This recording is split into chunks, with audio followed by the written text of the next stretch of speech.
Good evening, everyone, and welcome to our regular council meeting on March 23rd, 2026, to be called to order at 5:45 p.m. May I have a mover for that? Moved by Councillor Dunstall, seconded by Councillor Martin. All those in favor? That carries unanimously. And I'm looking for a recommendation to go into closed in accordance with Section 239 of the Municipal Act to consider a few items, including WSIB and identifiable individuals, and Section 239 2B on personal matters about identifiable individuals, including municipal or local board employees. Development services staffing, which is also under Section 2B, and then information technology security matters, which is under Section 239 2A, and that's the security of the property of the municipality or local board. May I have a mover and a seconder for that, please? Moved by Councillor Stu, seconded by Councillor Martin. All those in favor? That carries unanimously. We will go down to closed and reconvene at approximately 7 p.m. in open.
evening, everyone. It's great to see a full gallery tonight.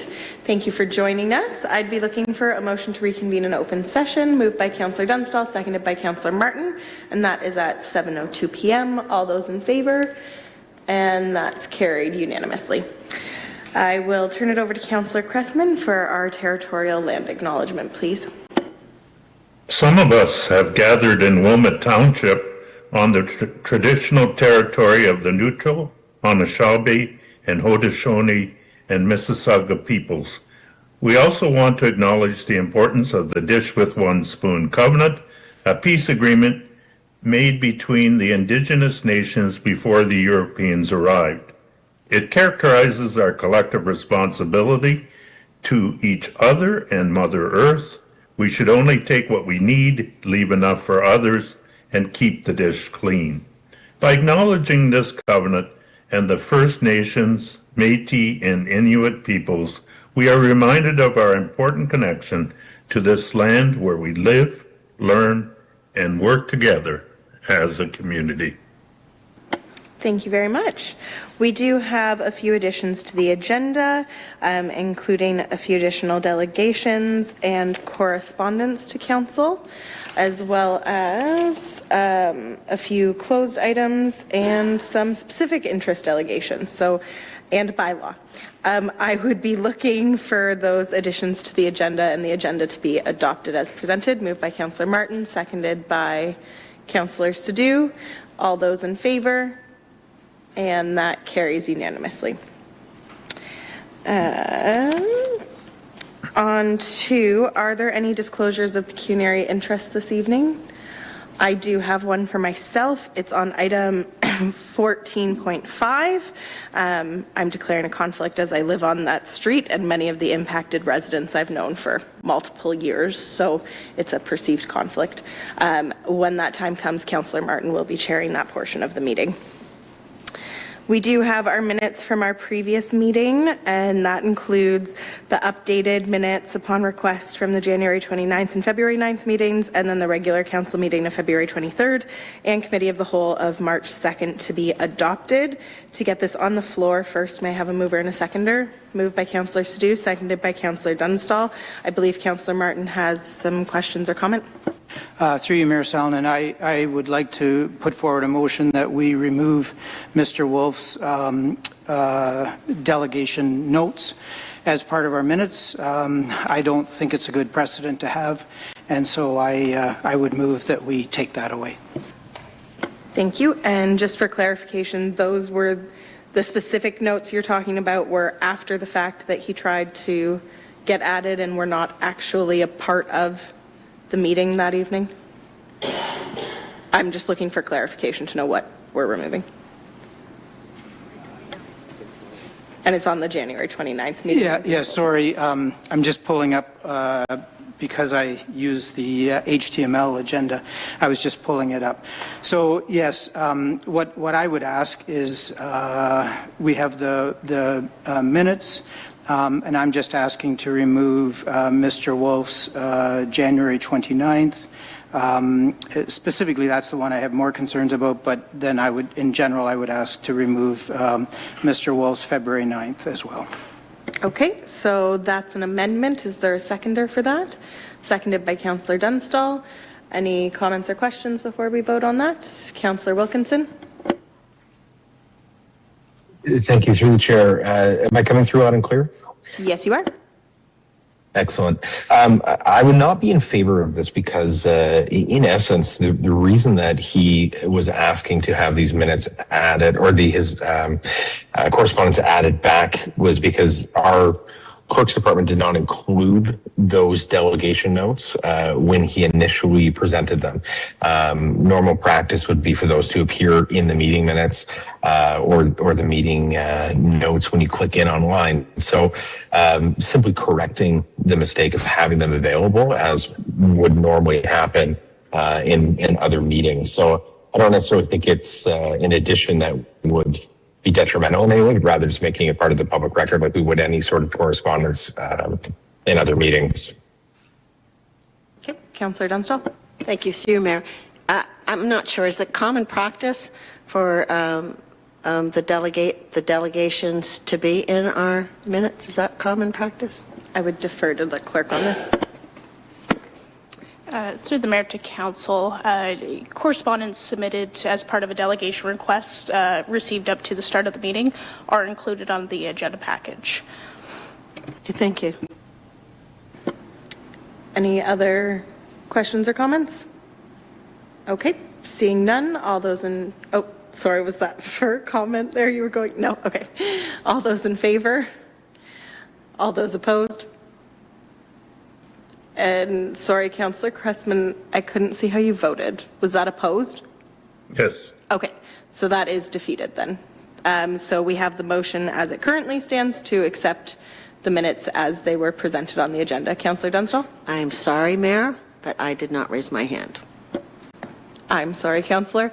I thought that you were opposed, but okay. Sorry, how did you vote?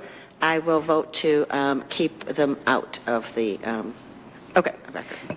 Thank you. That is noted. It is still defeated because that is still a 3-3. Apologies for missing that on my behalf. So we do still have the motion as it stands, as was originally presented in the agenda. Any other questions or comments, Councillor Wilkinson? Through the chair, I did reach out to the clerk to make amendments to the minute. So I would add that the existing motion basically add the following items that were observed during the February 9th, 2026 meeting. Under item 8, which was amendments to the mayor's budget, the items I have provided to Amelia. She can include them, but essentially it is item 1 is the total debt for 2026 is 15 million. Through 2026, the township will have repaid about 2.5 million. The 2026 addition of 4.8 million in debt servicing will increase our debt servicing costs from about 6.11% in 2025 to 9% in 2026. And as well, that this increase to 9% still keeps us below the 25% provincial threshold. And then additionally, there were other items that I wanted to include, which is also the 2026 increase in debt servicing costs of 4.8 million will cost approximately 117,546 approximately. The amount of interest that we'll be paying in 2026 on existing debt is about 600,000, plus about 117,546 for the new debt added in this budget. The total amount of interest that the township will pay for the 15 million debt will be about 717,546 approximately. And just that the minutes were reported and had added specificity to the oral report. So initially it was 685,000. That was changed to 685,575.06 and changing the 600,000 to 601,746.19. So I'm just looking to make sure that those are recorded in the minutes. And Amelia does have Clerk Jagger does have that information available in my notes that I sent over. So I'd be looking to add that to the minutes for February the 9th. Okay, so that would have to be through an amendment. It's moved by Councillor Wilkinson. Is there a seconder to get that on the floor to discuss? Seconded by Councillor Sadhu. Questions or comments? Councillor Cressman? Yes, I just, through you, Mayor, I'm just wanting to confirm that the veracity of the information provided when I hear about and approximate, I'm looking to determine whether there is agreement with our treasurer that these, I don't have any problem having more detail, but I want to make sure it's, within the realm of the agreement with our treasurer in terms of his calculations. Otherwise, we could lead future councils astray based on the minutes. That's where my concern is. Through the mayor, I'll just clarify that those values are correct based on the analysis performed by KPMG. However, as we are going through the debt process this year with the regional Waterloo, I am independently verifying all of those debt calculations, and I'd be happy to provide an updated report at a future date in regards to our debt levels. Thank you very much. I I just want a point of clarity because frankly, this meeting happened so long ago and that was a lot of numbers that you just threw at us, Chris. Were they actually numbers like that were noted in the meeting and you just want them explicitly highlighted in the minutes? Or were they numbers that were provided after the meeting? I'm just wondering for where it best sits for that information to be provided. It's through the chair. Those numbers were basically provided verbally throughout the discussion. So just making sure that those are noted in the meeting minutes. Perfect. That answers my question. Okay. Any other comments or questions then? Yes, Councillor Tunstall. Thank you. Through you, Mayor. I'm just not sure, is there any downside to adding these? Is there any implication? Is there anything that would stop us from doing this? I'm not quite sure I understand if there would be. Otherwise, it's just putting more information in, correct? It's through the chair. I'm simply approaching this from a point of adding more robust information to the minutes so that should anyone go back and revisit, not find the video, but rather if they refer to the minutes to understand what happened, the information is there in addition to what is already provided. And I would just add, in addition, all of our meetings are recorded and put on YouTube, so more information does exist beyond just our minute notes as well, including if those were discussed in the meeting, they'd already be public. So I don't see a downside to adding them. Any other comments or questions? Seeing none, all those in favor and all those opposed? All right, and that carries. On to the rest of our agenda. We have no public meetings this evening, but we do have a presentation.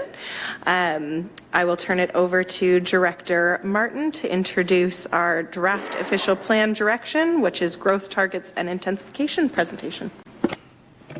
Thank you, Mayor Sullivan. So briefly, tonight I'm accompanied by Rachel Green, our Senior Policy Planner, as well as Joe Nethery, our lead consultant from Nethery Planning, leading our new official plan process. Tonight, we're essentially building upon the work that's been occurring since the last time we were at Council in November, with some kind of a brief update and a highlight of where we intend to go from a growth target intensification process and policy in our official plan. We're looking to bring that to Council's attention now before we go out to further public engagement that we anticipate in April. So essentially, Ms. Green is going to start the presentation and go through where we're at in terms of some of our proposals for a growth scenario, comparing past development practices, more recent development practices, and where we're anticipating going forward. And then following that, Mr. Nethery will come in and just give us an update of where we're at with the process and next steps. And then all of us will be here to answer any questions that Council may have. The intent at this point is all of this information is something that we will be going out to the public for further engagement with as part of the overall official plan. But these particular items are areas that we've heard from Council as being important, and we felt just having a preliminary discussion with Council at this point made sense before incorporating and releasing the document in its entirety for public consultation. So with that, I will stop talking and I will turn it over to Ms. Green. Thank you. Good evening, Mayor and members of Council. Next slide, please. So Andrew kind of already went through what the purpose of the presentation is this evening. We're going to illustrate potential growth scenarios, highlight opportunities for intensification, gather Council feedback for the preferred scenario for public consultation, and update Council on overall project timing. Next slide.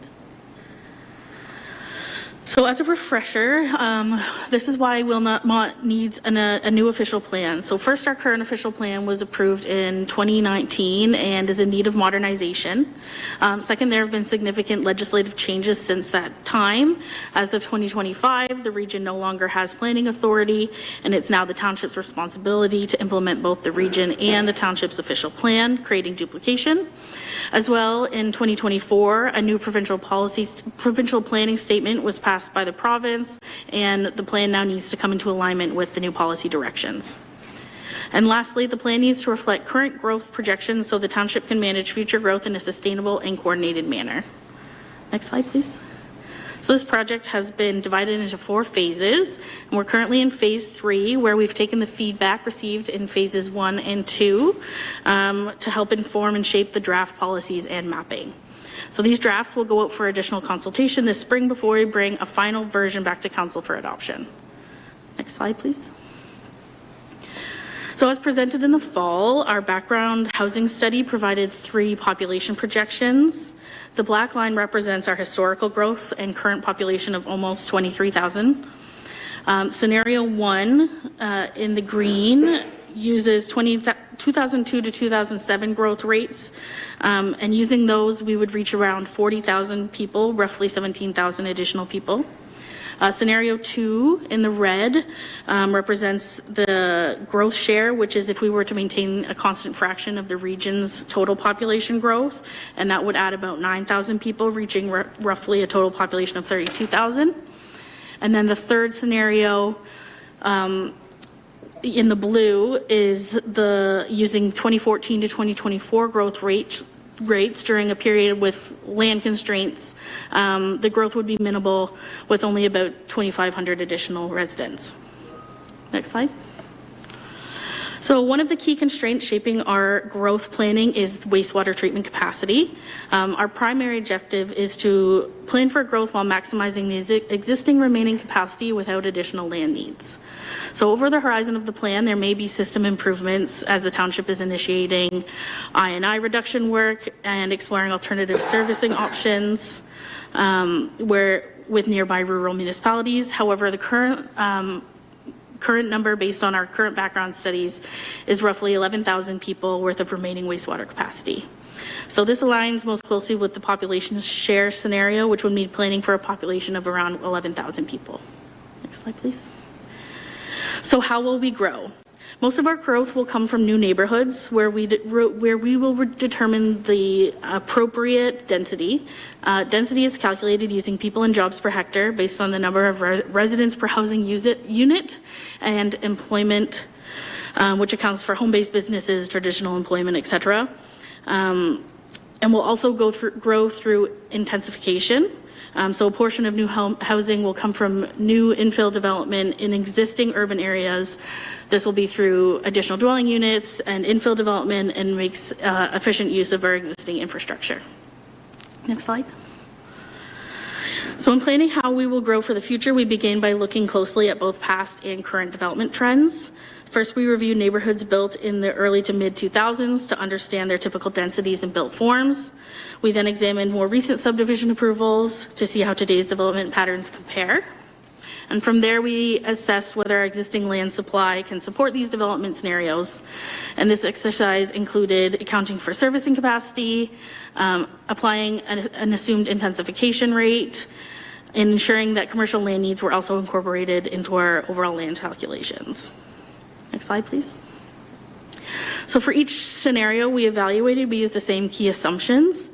So as previously stated, there's approximately 11,000 people with the remaining wastewater servicing capacity.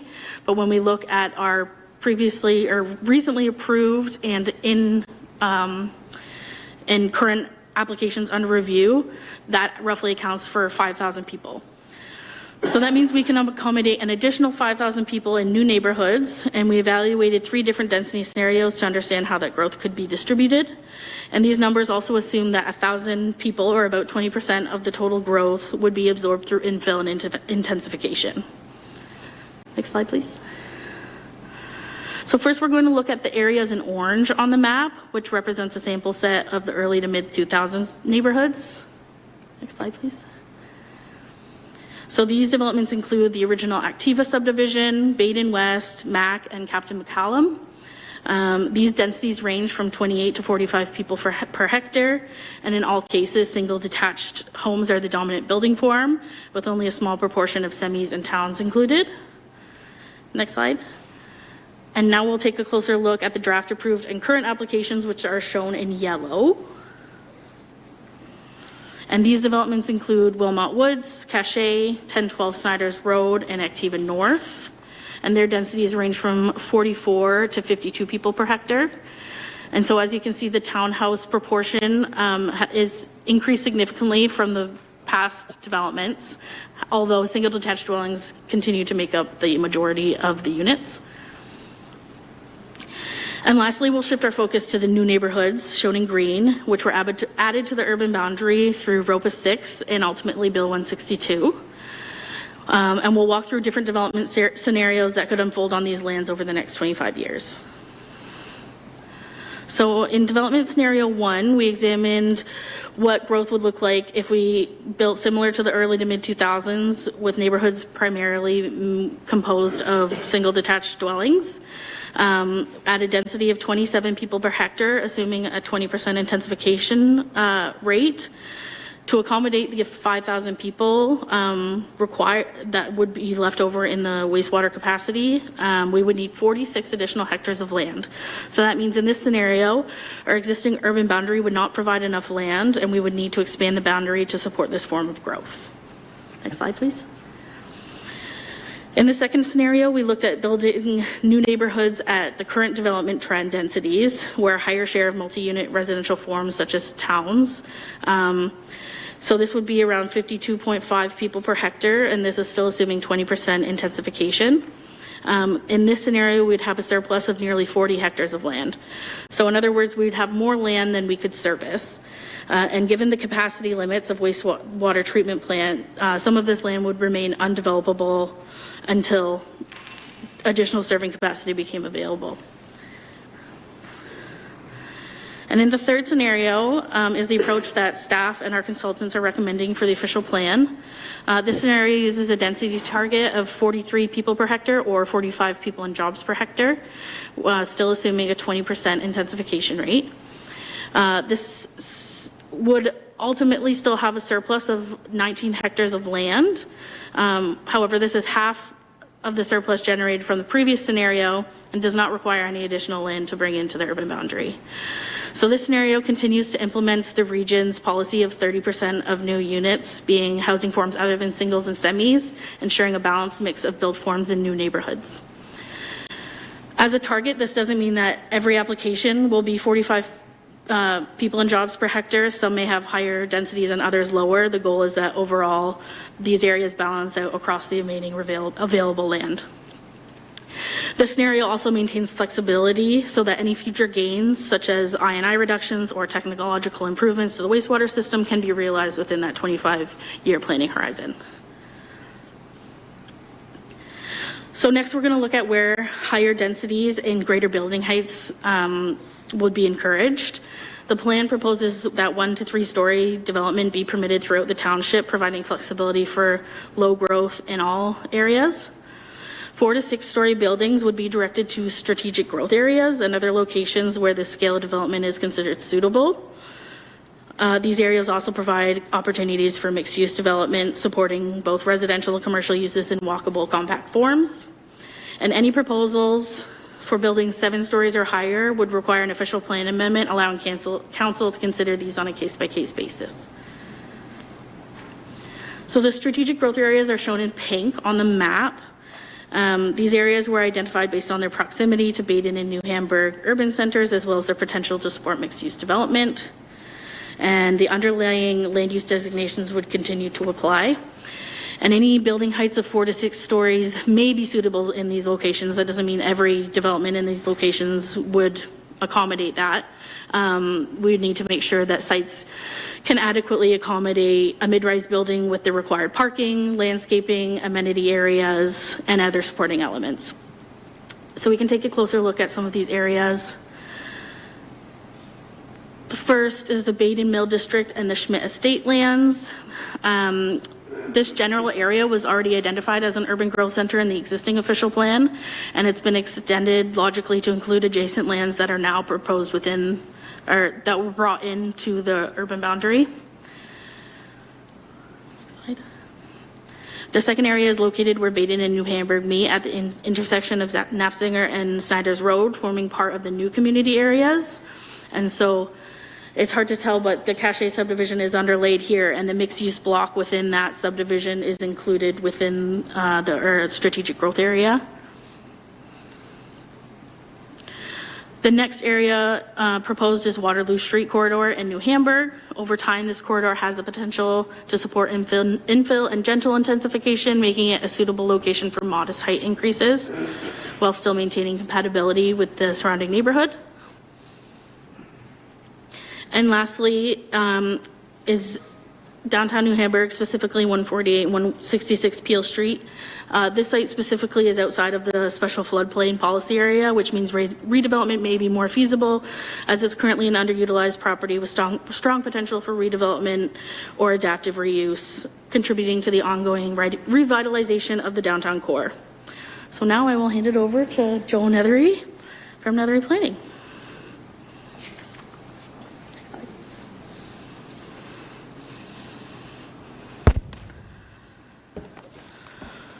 Good evening, Mayor, members of council. So I get the easy task of just outlining where do we go from here this spring as we get back to our public-facing work. Happily on screen, we have an updated version of the bubble charts that we've been bringing at every step on this project. We are here tonight for our council discussion on this particular item. And noting that this is we were out here extensively in the fall and doing open houses, gathering feedback on lots of issues. This question is clearly emerging as a pretty major one on this assignment, and of course I have the easy job as a consultant when it comes to recommendations. It's you who have the difficult job here on making a decision. This is going to be a pretty important and fundamental question on this assignment. And here we are with night one on this particular topic, on the understanding that we anticipate having a lot of conversations about this with you, with the public, and with key audiences on this assignment over the coming couple of months. We are stitching up some of our final details with respect to the draft text and the maps themselves. We will have those online in short order as we prepare to release our engagement dates, targeting a couple of events in April. And then coming back before you for the statutory public meeting with a second to final draft. And we are already holding that date. Put in your calendars for May the 21st. At which, after that point, we'll take back that final feedback, stitch everything up, and be back hopefully for an adoption night in front of you in June. So I want to thank staff for doing all the hard work with this presentation and just letting me do that. I think we turn it back over to you, Mayor Solomon, for where we want to go from here. Great. Thank you very much, both Rachel and Joe, for that presentation. I will turn it over to councillors. Councillor Dunstall. Thank you, through you, Mayor. I asked to go first here because this is something that I'm very passionate about, which is exactly why I wore red, because I'm fired up here. I don't even want to talk about the targets right now. I want to talk about the people that have to live with those targets. Our situation right now is that we are looking at a top-down growth. The federal government decides how many people come into the country. The provincial government decides how many houses need to be built and by when they need to be built. And then the municipalities have to deal with all of that. I want to make something very clear. I'm not against growth, but this document is not just about growth. It is about density. We used to be 28 to 45 people per hectare when a subdivision was coming in. That's a 60% differential. Now we're going from 45 to 59. And I remember asking when we had our last proposal here, or our last builders here, why we were going to 59 and if we could stop it. Because I thought that density was too high for Wilmot. And I was told that it was a regional decision and that we could not change it. Well, it's not a regional decision anymore. Okay? 110% growth is not incremental growth. That is changing the way that we are building this community. We're already looking at wastewater constraints, and we've got people on one side saying we do and people on the other side saying we don't. I don't know. But what are we doing? Are we planning to grow until we get to that level? I write a newsletter and I hear from my constituents all the time. They're not against growth. They want growth, but they want metered growth that reflects who Wilmot is. For the first time, this council has an opportunity to actually make an impact on our plan that's not going to be sliced and diced by the region. Now, I know it's got to go to the province, and that's a whole other thing, but for right now, it's in our hands. And I think that if we don't do this right, that 59%, it's going to become the standard. And once it becomes that standard, there is no going back. So this council needs to get this done, and it has to be done right, not just for us, but for our constituents, because if we don't, you know what? We just got to get it right. Thank you. Thank you, Councillor. Just a question to those points. So tonight is really both staff and our consultant gauging council's interest on areas. So I can hear that you're saying you think this is too much in terms of density. Do you have something alternative that you would prefer to see beyond simply saying measured growth? We were able to live with 45. That's where we were. Okay? And this is what happens all the time. You know, we push it, right? The last two, it was like, well, you know, we got to push it a little bit. And then that becomes the standard. We don't go back to 45. We're going to stay at 59. I guarantee you that's where we're going to be. So I can see that Director Martin has got his hand up there, and I would love to hear from you, but I think it should stay at 45. That is what I'm asking. Okay, I'll give it over to Director Martin. Through Mayor Solomon, I'm happy to hear that because that actually is the target of the official plan. So we are proposing 45. What you've seen, what we're presenting is that newer neighborhoods have come in at a higher density. They've done that because they feel that's the market for what they're going to be able to build and sell. There are factors with other trade-offs for intensifications and things in other jurisdictions, but in this instance, it was simply that is what the developers felt was most appropriate and what they would be able to sell in these neighborhoods. Now, what we've presented is kind of a couple of scenarios in our newer neighborhoods, our approved neighborhoods, essentially showing there's a range. What we've identified is kind of higher midpoint of what they've proposed, but in those current draft approvals, there is a range there. On the lower end, it's getting down into the 45 to 48 range, and on the higher end, it's kind of the 50 to 60 in their plans. But what we've done from what we're proposing in the official plan here is actually to stick with that 45. So what we're identifying is that we feel that is a reasonable target. It utilizes our lands appropriately.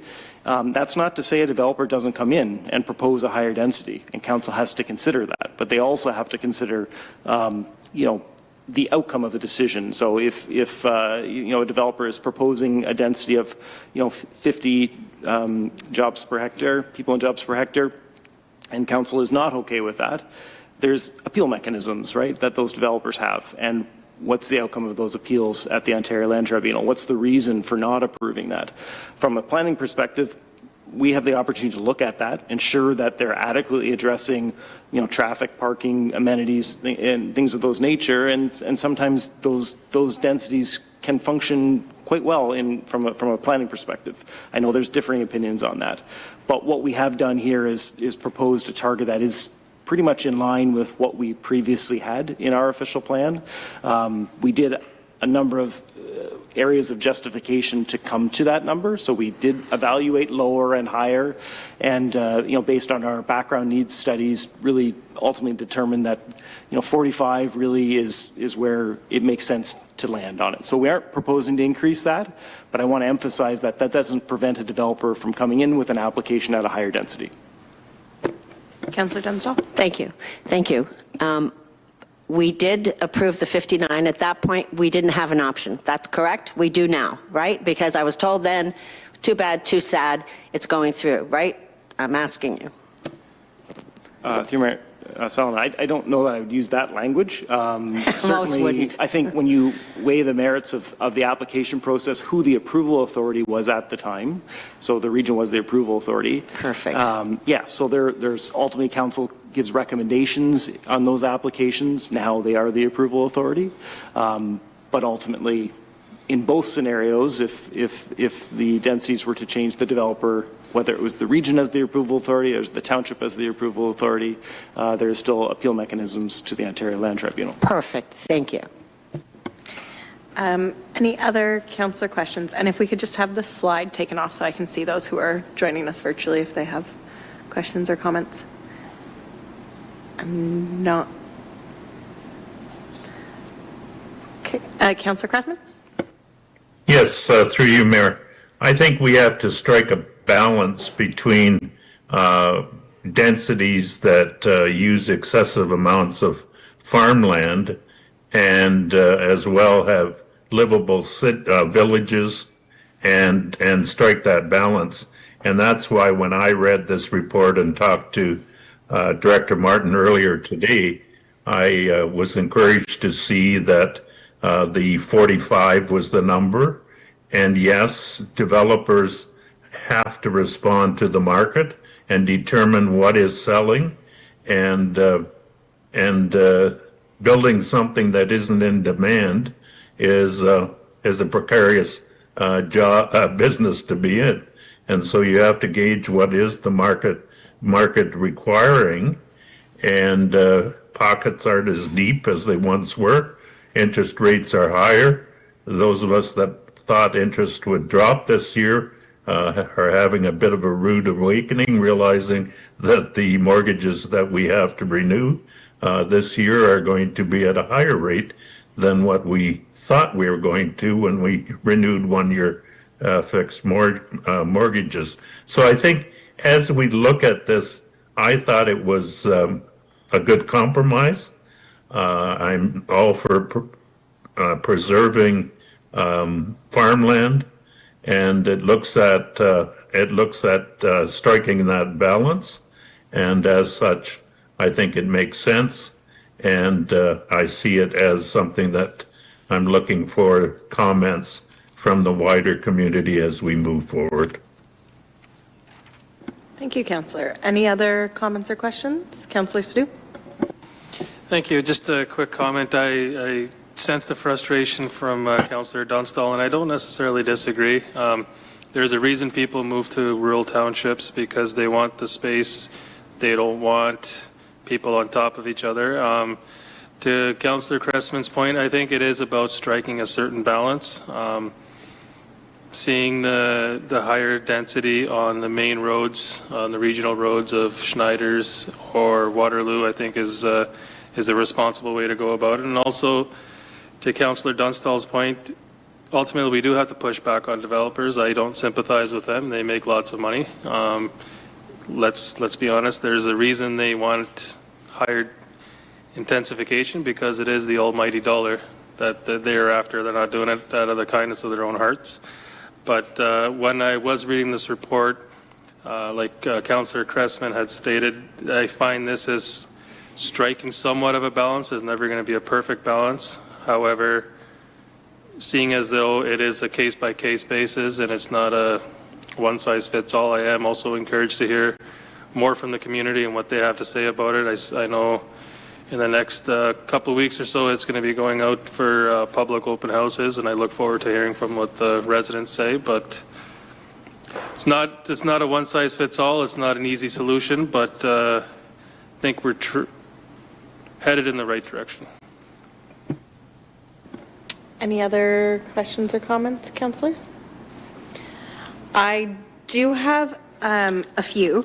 First off, thank you very much both to our staff and to our consulting team for all the work that you've done so far. I'm also encouraged to see that you kind of alluded to it, Councillor Dunstall, but that we have actually gone down from what the region had as their proposed targets at the 30% down to 20% in our area. I do think that acknowledges that rural is different than the urban centers. So I do appreciate that. My real question was the areas of strategic growth, and in particular, the 4 to 6 stories in those areas. The 2 greenfields along Nafsinger, I think, make complete sense. There's no current existing neighbors. There's interest from those developers for that kind of growth. So I think you won't have the not in my backyard or the legitimate arguments and concerns of traffic and other things, because those areas are going to be designed to accommodate that. I did just want to hear a little bit more on the justification around the Baden Mill area, in particular, what the roadway situation would look like as that develops. Because right now I know that's a pretty quiet road. It almost feels like you're out in rural if you go down that street behind the mills. So wanting to understand kind of that match and how that wouldn't dramatically change what those residents presumably chose to move and live out there, with potentially having a right-of-way 6-story building going up. And then same point on Waterloo Street. Again, I understand and think intensification, especially from a farmland perspective, saving perspective, is good. And I appreciate that there are different types of housing that people are looking for. Just curious again from the why we're looking for as of right up to 6 stories where there are neighbors, and that's not traditionally what they would be used to in terms of zoning. So just curious if someone could speak to that. I'll start, say a few things. I think Mr. Nethery may join in as well. But first of all, the OP policy set targets. They don't implement the zoning part, so there will be a secondary component. What it does is it signals direction to people for investment that these are the areas, if you're thinking about, building up, focus your efforts here. There is still a process to amend zoning, so there's still the public consultation and opportunities to evaluate the appropriateness of the location that Ms. Green has spoken to a little bit about, parking, appropriate setbacks, landscaping, those sorts of things. From a perspective of intensification, we targeted those areas primarily on regional roads where there is transit opportunity. So when we're talking about Snyder's Road and Waterloo Street, the component around the mill and the Schmidt estate lands was primarily aligned with the current official plan, which identified it as urban growth area. So at that time, based on the regional plan, we were only allowed to identify one area. And so they said historically it's around the traditional urban cores of your largest center. But New Hamburg has constraints, obviously, couldn't achieve that. So we weren't given the opportunity to identify several areas. We had to choose one, so we chose that area in Baden. What we have the opportunity now is saying, reasonably, there's areas where we could disperse that growth, and it would be appropriate in multiple areas. So we've identified areas other than just the Mill District and Schmidt estate lands. It may not make sense on all properties in that area, but it basically signals that area is transitioning with the change from the mill to other uses, with the demolition of the previous silos and potential application being filed for a redevelopment of that site. And we've also preserved right-of-ways through the lands as we head west.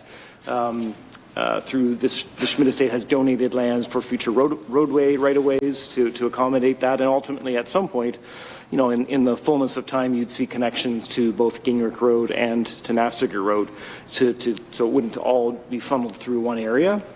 So obviously that requires further study, further applications, and none of that's all been decided at this point. But the current roads would not be the only roads in those areas to service that. But the development opportunity, or the development process, really provides the opportunity to evaluate traffic needs, and it gives the opportunity to evaluate height and appropriateness. And if the site isn't large enough, it may not make sense to build to a 6-story height.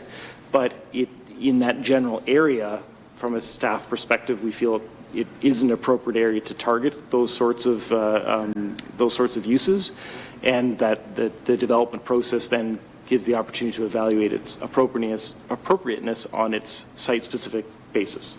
So the long answer, from what I'm saying, and I'll pass it over to Mr. Nethery as well, is that we've provided opportunities to allow those potential redevelopment projects to be focused in multiple areas to kind of provide a signal to investors and developers about where that may happen, whereas in the past it was really just focused to that area in Baden. So we didn't previously get into height caps at that point. What we've done, because we've heard conversations from council about concerns about height, was we tried to establish kind of scenarios that identify height and where, where the focus for heights of a certain, like from a 4 to 6, where it would make sense to focus those mostly towards. So it helps that further conversation down the road when we get an application in. We can say, well, this is an area we talked about and council supported ultimately if that's where it heads, versus right now where we don't have any official plan policies that speak to heights at all. It's really, everywhere. We can consider anything, right? So the idea, and our consulting team was kind of gave some direction as to pose kind of different height groupings, and ultimately the idea of getting to 7 stories is something we haven't seen in any of our approvals. And so knowing the concerns we've had from council that official plan amendment application to consider 7+ is in there because it's not something that's been contemplated, and we have kind of heard direction from a number of members of council that that's maybe not a direction that we're anxious to go. So it kind of provides more signal again to developers to say if that's what you're looking at, really you're going to have to investigate that thoroughly, right? So I went on more than I needed to maybe, but I don't know if you have anything to add to that. No, I don't. Thank you. I guess throwing my 2 cents for feedback would be, I appreciate the explanation. I think that there'd be a lot of tension and right of way for the 4 to 6 story being identified in that Baden Mill area as well as on Waterloo Street. I'm not saying not have the opportunity ever come, but I would rather see it be more like how a 7-story would be now, where it comes to council for a specific location versus a developer saying, well, your OP said to focus on this area and this is what we're proposing. That would just be my personal preference based off of speaking with community members and having gone through seeing a few proposals for higher stories. It's not something that people necessarily automatically cozy up to. Not saying that there aren't appropriate places, and like I said, I think the Nafsinger properties on both sides are really great places to identify that. But I wouldn't want to necessarily lock a future council into the Baden Mill area or Waterloo Street, somebody proposing a 6-story, and there being a lot of frustration if the community doesn't want it at that point in time because of policies. But that is my personal feedback. Also wanting to note, I do think, again, it is important to have different types of housing available. So I'm not saying no multi-rises in the community. I just think more intentional on where they are. But Councillor Martin. Through you, Mayor Sallin, and I wasn't sure if I was going to say something, but just on this particular topic about height, I think when we talk about farmland, going up is better than going out. It's interesting with this winter, and we listen to different people, and so I know numerous people that are aging. They are in large properties. This winter they had trouble clearing the snow, and they said, if I could live in a condo, I would like to do that. We don't have many condo options in New Hamburg, Baden, St. Agatha, and so I think creating opportunities is something for us to consider. Some people do move to the rural areas. Many people have been living here for a long time and don't want to leave. And so I think we need to create opportunities for them. And not everybody is here that owns a car or wants to own a car. And so I think we need to create opportunities where there is density. So there's more to this discussion. And so I just wanted to add that as well.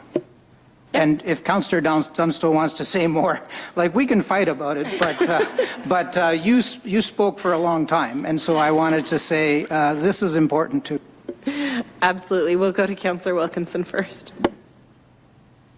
Thank you. I apologize. I did miss some of the brief exchange and debate there as I saw a doctor. So 3 cheers for our healthcare system.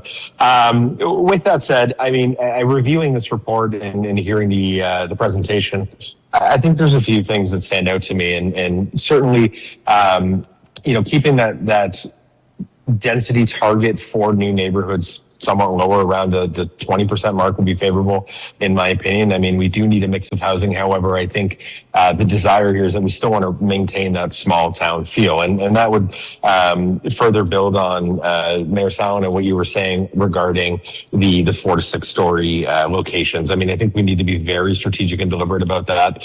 But some of the proposed areas I would also flag and caution. Dayton Mill, I mean, prime example right there, that I do not see fitting within the existing neighborhood or fitting in with what our current residents expect. And in general, I think, you know, if we continue to sort of plan along these lines and maybe set a target between that 35 to 40 people per hectare would be, in my opinion, favorable in what this town is looking for. But this debate will continue.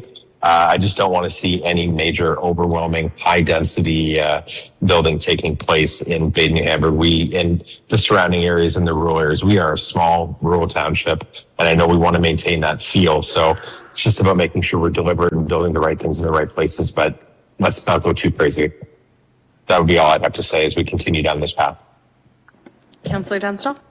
Thank you, through Mayor. I agree with you, Mayor Salonen, that having specific locations designated gives builders an opportunity to just say, well, let's go for the 6, because, I mean, basically that's what you're doing. So, and I agree with you, Councillor Martin, believe it or not, that, you know, there are some needs for going up, and if 6 is what we decide that that's the maximum, then that's great. But let's not pigeonhole where they're going to go before we get to have the builders come and present. So I would love to see that removed, that from that plan, that we actually specifically state where those 4 to 6 story buildings could be built. Sorry, just for clarity on that, because right now that is what they identified. You're saying remove it so that we aren't identifying anywhere for 4 to 6 and just leaving it up to the developer? Or Well, it should be up to council, right? I mean, that's where it should be, up to council. So we're not saying you can build a 6-story building over here if you need to. What we're saying is come to council, 6 is the limit, we'll decide if it's going to go there or not. That's what I would like to see. Okay, thank you. We'll go to Director Martin. Dear Mayor Sullivan, just quickly, so what we were trying to achieve through this was to identify areas where that would be the focus, but it isn't saying that they can't be considered anywhere. So the policies aren't drafted to prohibit consideration anywhere. It still provides that opportunity, and council still has the opportunity through a future application. What we were trying to do is we were listening, and maybe we didn't quite hit the mark the way we were anticipating. We were listening to what we had heard from council, is that, you know, where are these sorts of things permitted? So we're saying, okay, well, let's come up with some areas where we think, based on interest, redevelopment opportunity, you know, we weighed out a few options and ultimately came up with the areas we have shown. And so we've heard that there's some opinions in that area. There is certainly the opportunity to remove that entirely. We still identify strategic growth areas in these areas, but we don't speak to heights. Like there is that opportunity. What we were trying to do is get to the comments we were hearing from council, that there's really no direction on, you know, where these heights are, right? So that's what we were trying to get at, but we certainly have an opportunity to, you know, if we can proceed with that and go out to the public to see what their feedback is. We have an opportunity to, you know, if that's the direction of council, to remove that in the draft before it goes out to council. Or before it goes out to the public. We have some options available to us. But just to be clear, that, I mean, the intent there was not to say that's the only place or that they have to be there. It was to remove some debate going forward about whether it's appropriate or not to say that these areas are. The more detailed debate would maybe be then in an application that's outside that area, if they're proposing that height. Be like, why does it need to be there, right? So that's kind of what we were trying to achieve with this. CAO Wilmer. Thank you, Mayor Salonen. As I'm listening to the various comments, one principle that I want to reinforce is, if we're trying to strike a balance that saves farmland and allows growth, then we need to designate the areas where we want the growth to take place. And if you want to encourage investment, investors need certainty. And so if I want to come to Wilmot and build a 6-story building, show me where I can do that. Don't tell me I have to go to a public meeting that's got an angry gallery full of people saying that's too much height. It's within council's control now to say, here's the area we want you to invest. And you don't have to come to a public meeting. The zoning and the official plan are in place already. Please come and develop here. But you choose where the here is. Thank you. Any other comments? Councillor Cressman.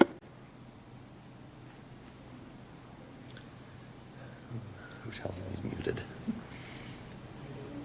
You're still muted, Councillor.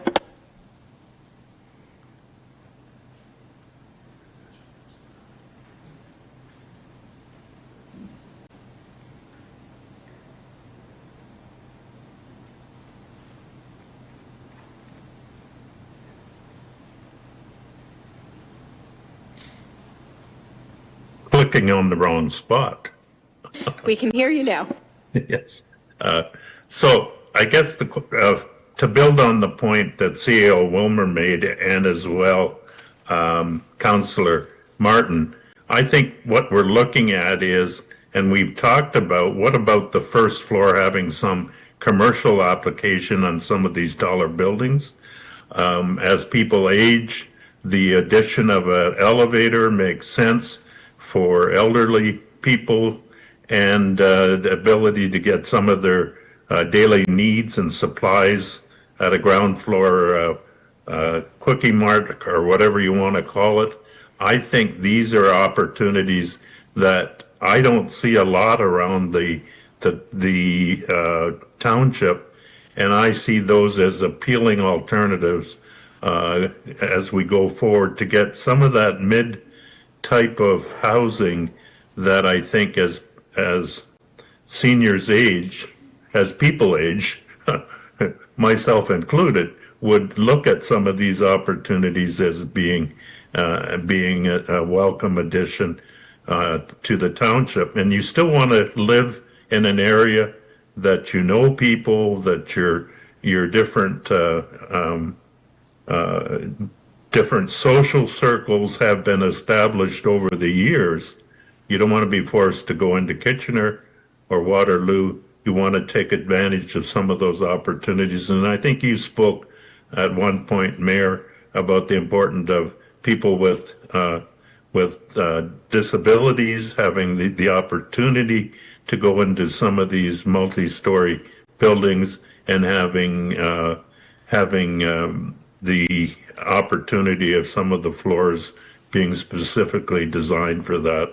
So I think we have to think broader than what we traditionally have thought of in terms of needs currently of our township residents and needs into the future, and bridging, I would say, as significant gaps in housing for our township residents. So I wouldn't rule them out, and I would say encouraging and saying if one floor is a commercial establishment, you can add an additional floor for residential, and whatever that number is, have a sliding scale that says, well, we prefer 3 to 4 unit height buildings, but if one of them is a commercial establishment on the ground floor, then think about an additional floor that could be added, and an elevator that would be part and parcel of that makes that much more livable space. So just kind of my 2 cents. Thank you. Councillor Dunstall. Okay, this is the last time I'm going to speak on this, just so everyone knows. I just wanted to thank you, CAO Wilmer, because what you said resonated with me, and I'm all about investing into our community. So I appreciate what you said, and it gave me a pause for thought. And so that's something that I think is important, so I wanted to share that with you. Thank you. Any other questions or comments at this time, Council? Okay. Not seeing any. Again, thank you very much, Rachel, as well as Joe, for joining us and providing the presentation, and to Director Martin for also answering questions. Again, for everyone, this was a presentation, so just for information and for the public, there will be continued public engagement on the official plan. So with that, thank you again. And we do have a few delegations this evening. They are all on specific items later in the agenda. I will quickly just note that I won't go through everything because it's already been a long meeting and it's still long, but please be respectful when you come up and speak. Same as the gallery, if you can please refrain from any applause or booing to those who are speaking as well. That is greatly appreciated. But you guys are already doing a great job, quite quiet considering how many of you are here. In terms of correspondence, did anybody want to remove any? Councillor Dunstall?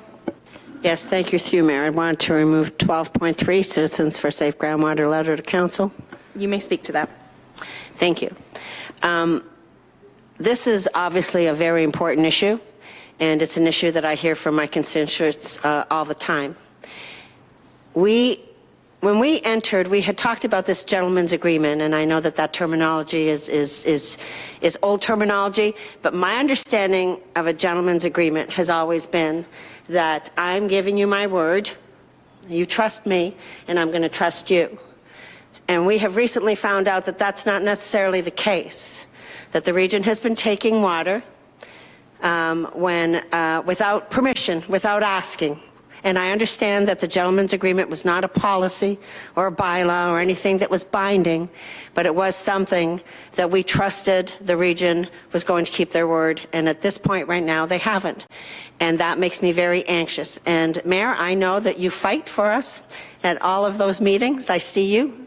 But I also know that out of 15 people, you're one voice, and there are 11 urban voices sitting at that table. And they're growing, and they want our water. And so I would like to put through a motion. Now, I originally had wanted to say, and I'm going to read it here, that we wanted to not just receive it, but refer the correspondence to the regional clerk and regional council as a formal objection from the Township of Wilmot. And but I was told that we cannot refer something to the region. We cannot force them. However, I do want to have a motion put forward, and I want it to be as strong as possible with the restraints that we have here, that the correspondence go to the region, and that the region puts it on their agenda. I'm just going to put it out there. I know I'm not supposed to, but I'm just going to put it out there.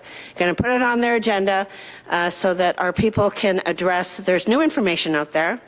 We already know that we don't have all the information, and you're fighting like heck out there.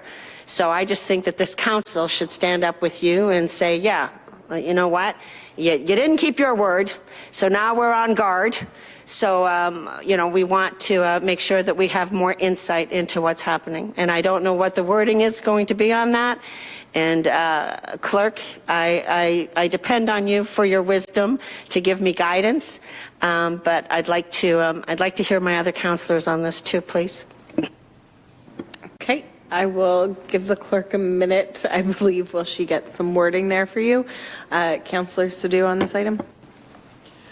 Thank you. Yeah, I mean, let's not dress this up. This is a breakdown of trust. Does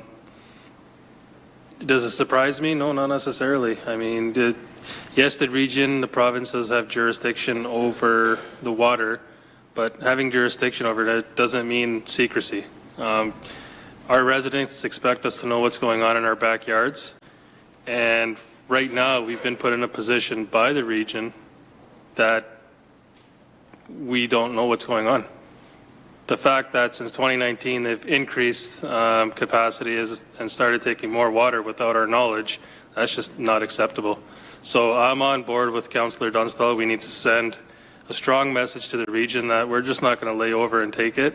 You can't just keep pumping one of our best resources, water. It's not an infinite supply. And yes, I understand they want growth.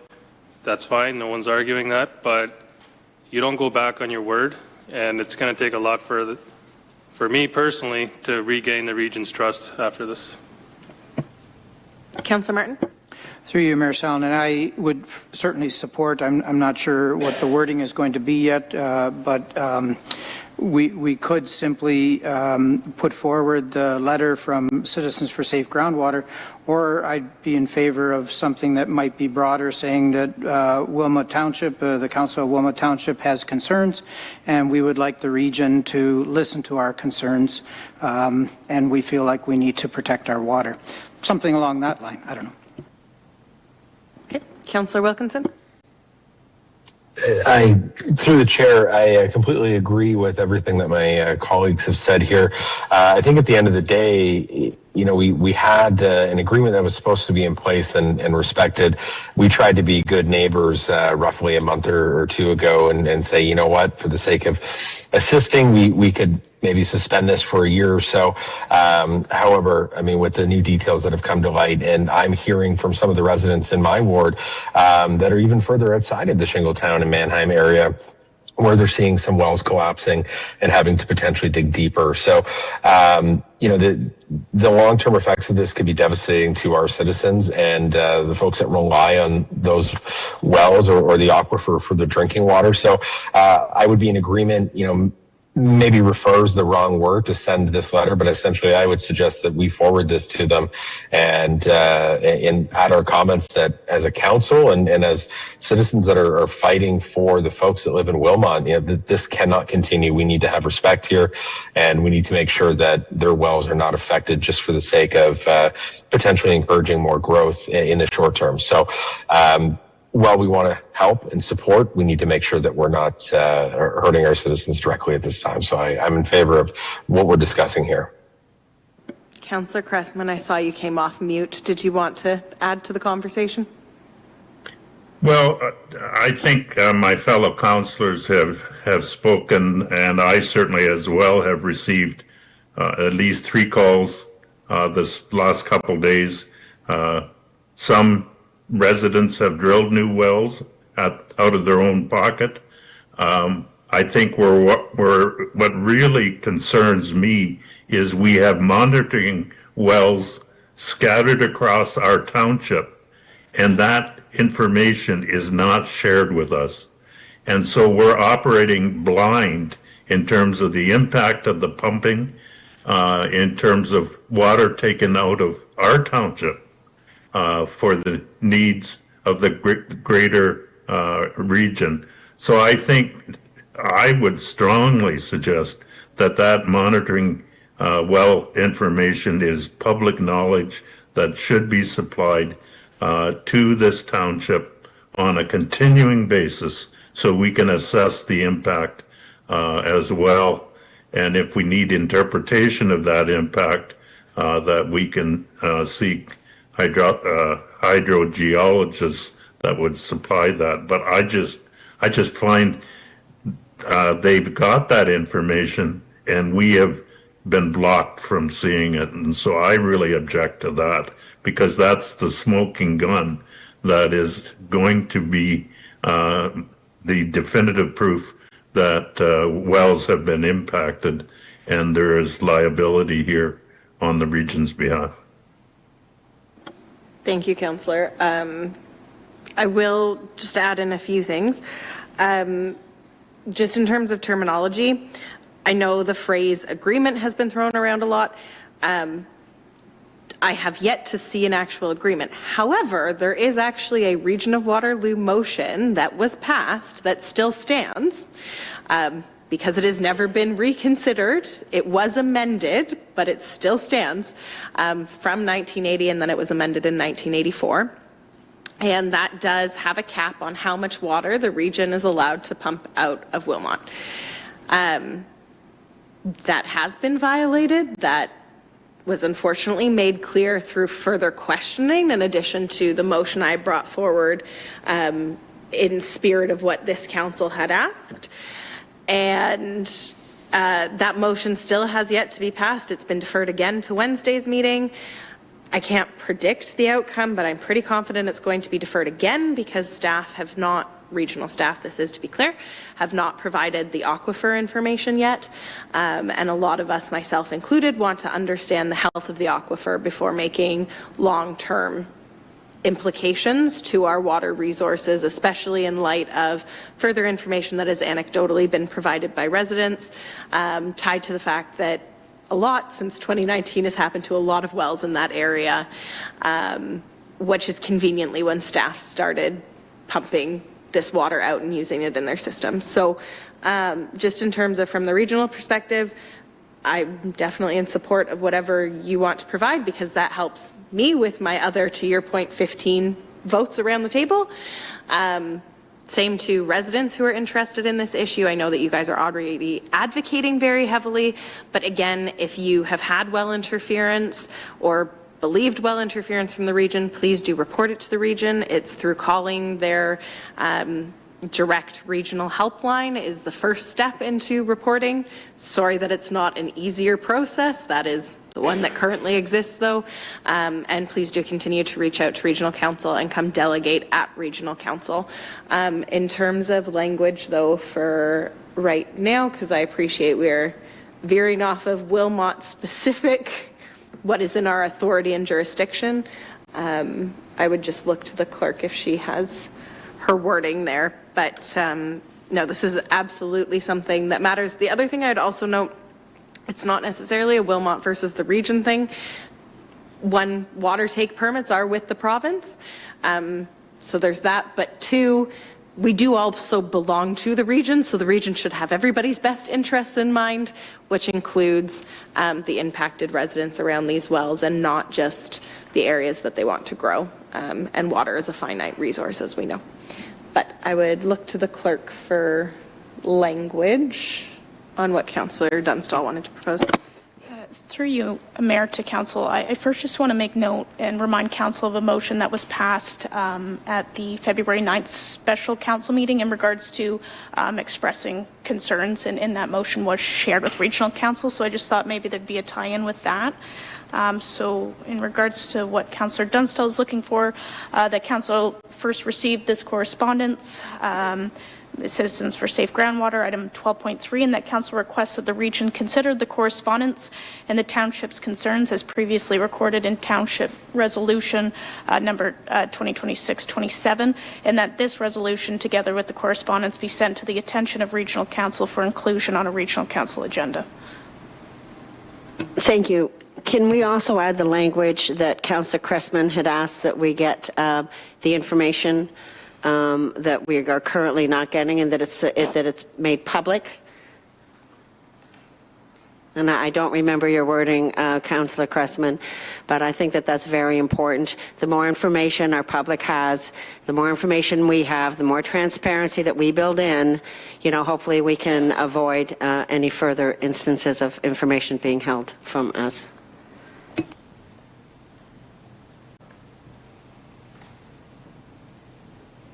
The clerk is just adding that. Councillor Martin.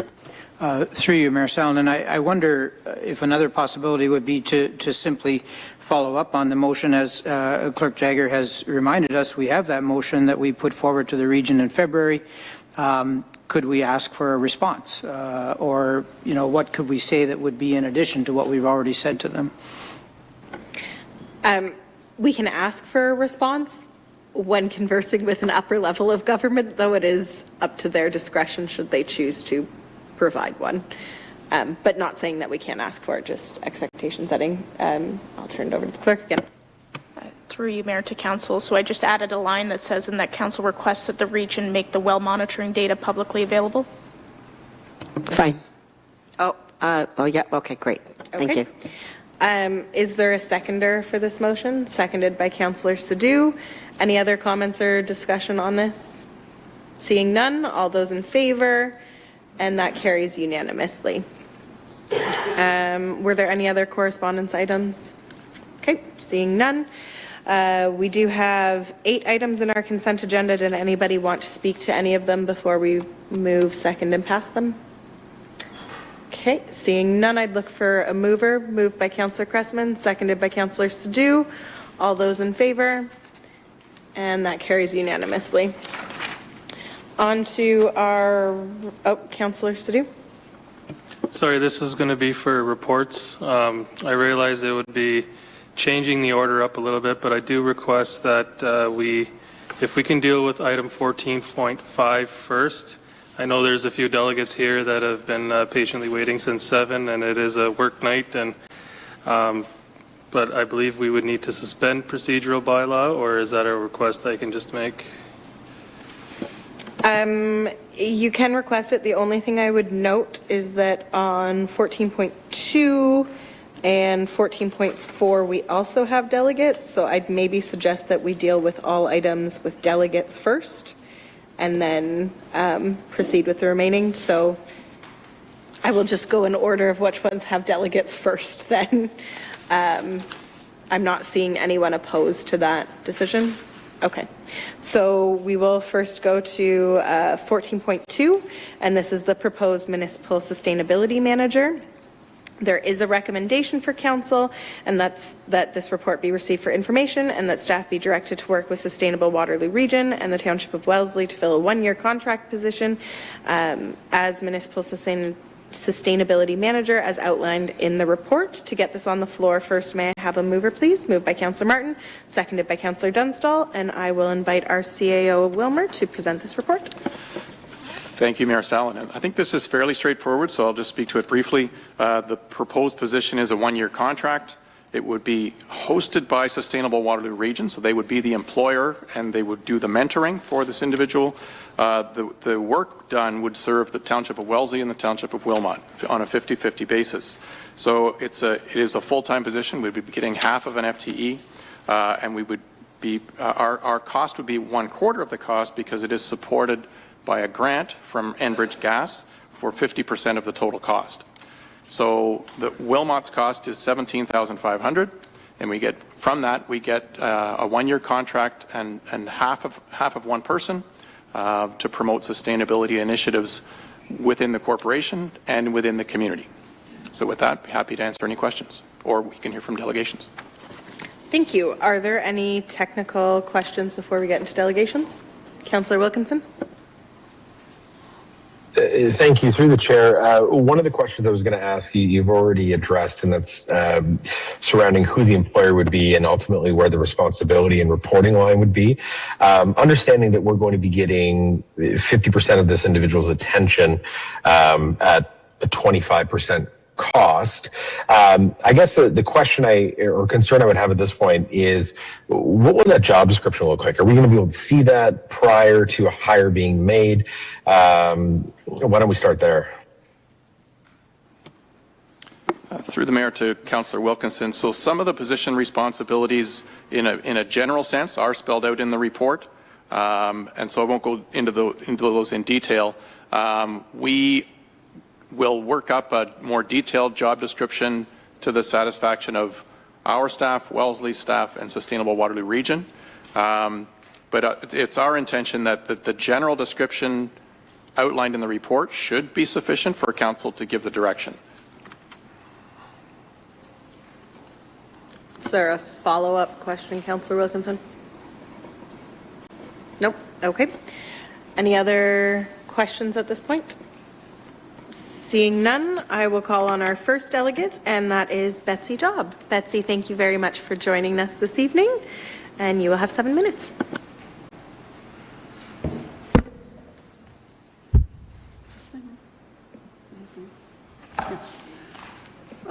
Good evening, Mayor Salonen, Councillors Cressman, Wilkinson, Sidhu, Dunstall, Martin, and all of my fellow citizens of Wilmot Township. I am Betsy Dobb. I've lived in Wilmot, St. Agatha for over 30 years, and I'm here representing Green WR this evening. I'm speaking in support of the shared sustainability coordinator position that is being discussed tonight. Next slide, please. Do I have my slide? Okay, there we are. Next slide. Are you able to move the microphone a bit closer? The audience is just having, it should move if you pull it. There you go. Okay.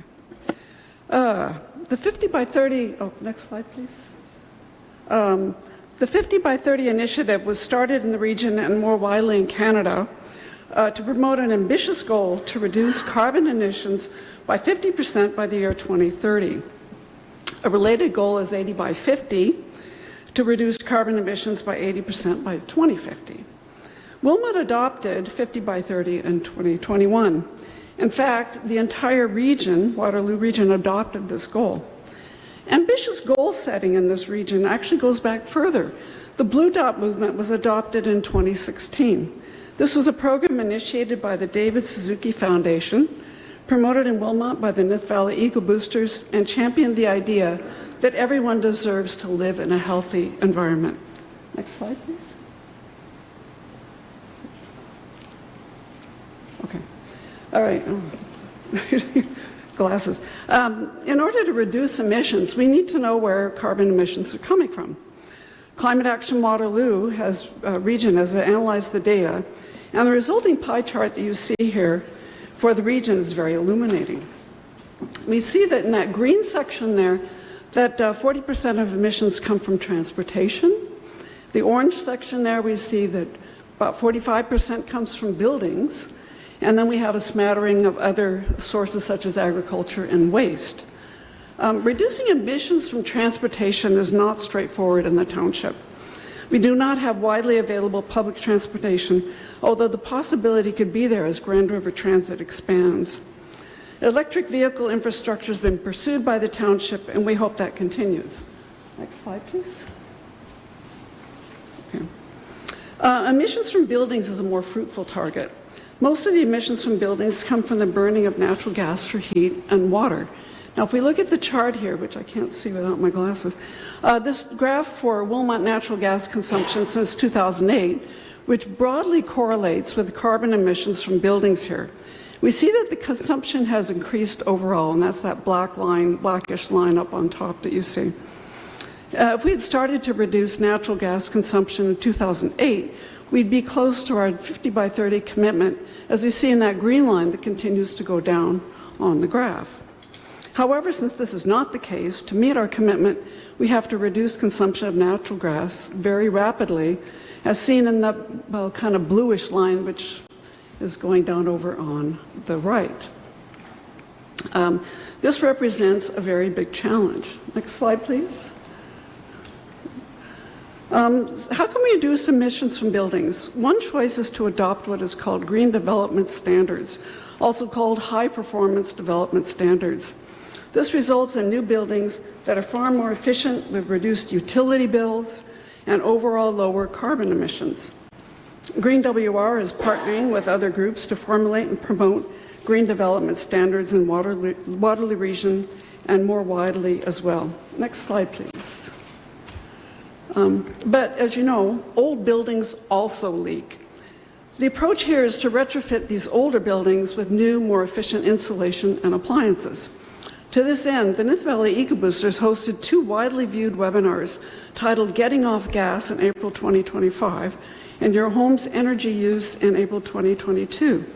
In addition, Green WR and the Eco Boosters are currently developing and promoting a heat pump video project under the auspices of Diane Stanley Horn, Get Pumped WR, which has information on heat pumps, installation, use, video interviews with homeowners. This project also includes information sessions about heat pumps. Next slide, please. These great initiatives and projects are innovative and groundbreaking, showing us that there are excellent ideas out there for reducing emissions if we choose to embrace those initiatives. If Wilmot is to come close to fulfilling its 50 by 30 commitment, we need the township to become seriously involved. Wilmot has been offered an opportunity to do just that, to get involved in the future of the township, to embrace these exciting ideas. This is the possibility to hire a municipal sustainability manager, a position to be shared half and half with Wellesley Township. What will this next slide, please. What will this manager do? Overseeing sustainability issues in our township is a time-consuming job, and none of the township staff members have time to do this. The manager will bring in expertise that is not available right now on staff. This person will coordinate all the various departments in Wilmot, and importantly, will coordinate sustainability actions and projects with Wellesley. This will allow for a broader source of ideas on cutting emissions and potential for cost savings through joint adventures. Ventures, not adventures. Well, it could be adventures too. The potential coordination will extend to many municipalities, such as Woolwich, as more sustainability managers are hired. Grant opportunities have been and will continue to be available from various levels of government for sustainability projects and home retrofits. And this manager can search for, clarify, coordinate, and release information about these important sources of funding. And perhaps even more timely, this manager will be in a position to help Wilmot to stay on top of and navigate the current groundwater situation, which we just finished discussing, and land use issues, which we also discussed tonight, which are vital in the sustainability of Wilmot Township. This proposal to hire as a shared sustainability manager is low cost, low risk, and a high value move for the township. Green WR urges the Wilmot Council to pass this resolution and adopt this position. Thank you very much. Thank you very much, Betsy. Are there any questions from council? Are there any from our online councillors? I just can't see them. No? Okay. Thank you again very much for joining us this evening. I will now call up Bart Van Andel, who is also here to speak on this topic. Thank you for joining us, Bart. You will have 7 minutes.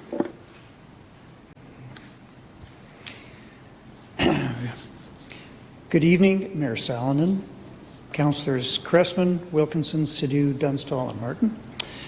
So I'm a longtime resident of New Hamburg and speaking on behalf of the Nith Valley Eco Boosters. We support the proposed Sustainability Coordinator position to be shared with Wellesley Township. This is a positive, low-risk, low-cost proposition. Next. As you're aware, in 2021, Wilmot, along with all municipalities in Waterloo Region, made a pledge to reduce absolute community greenhouse gas emissions by 50% by 2030 and 80% by 2050. Council's commitment to this pledge was a well-considered choice, but one that requires leadership, along with substantial community-wide action. We've been falling behind on the action front for the last number of years. So you've seen this from Betsy, but it's a quick review. So transportation, as she mentioned, is 47.2% of the region's greenhouse gas emissions, and buildings 45.4%, and 85 to 90% of those emissions are natural gas, primarily space and water heating, and that falls across residential, commercial, and industrial buildings. Natural gas is relatively easy to monitor on a yearly basis and in a timely fashion, so we can track what's happening. And the next slide. You may remember a similar graph from last year's presentation. So these are essentially the same numbers that Betsy had presented, except from 2015 to current. That top line, I've smoothed it out. The previous one, where it was more jagged, those are individual years presented there, and the largely the up and down is from heating differences in heating degree days. You have one year that's a little bit colder, warmer, and so on. Township staff has been requesting the yearly community natural gas consumption data from Enbridge so that we can track our progress. As you can see from the graph, after a 30% increase between 2010 and 2015, going forward, we're tracking relatively steady, perhaps even a slight downward trend. The 2025 figures should be a good comparison to the 2015 figures because the heating degree days are very similar. So be able to compare those two. So we're off to a slow start on 50 by 30. We need to get going and do what we can to make as much progress as possible. The long-term pledge of 80% reduction by 2050 is essential. The Sustainability Coordinator position will be a boost in formulating plans and putting them into action. both community and corporate emissions. On the corporate side, these are the municipally owned facilities and vehicles. We need a renewed focus.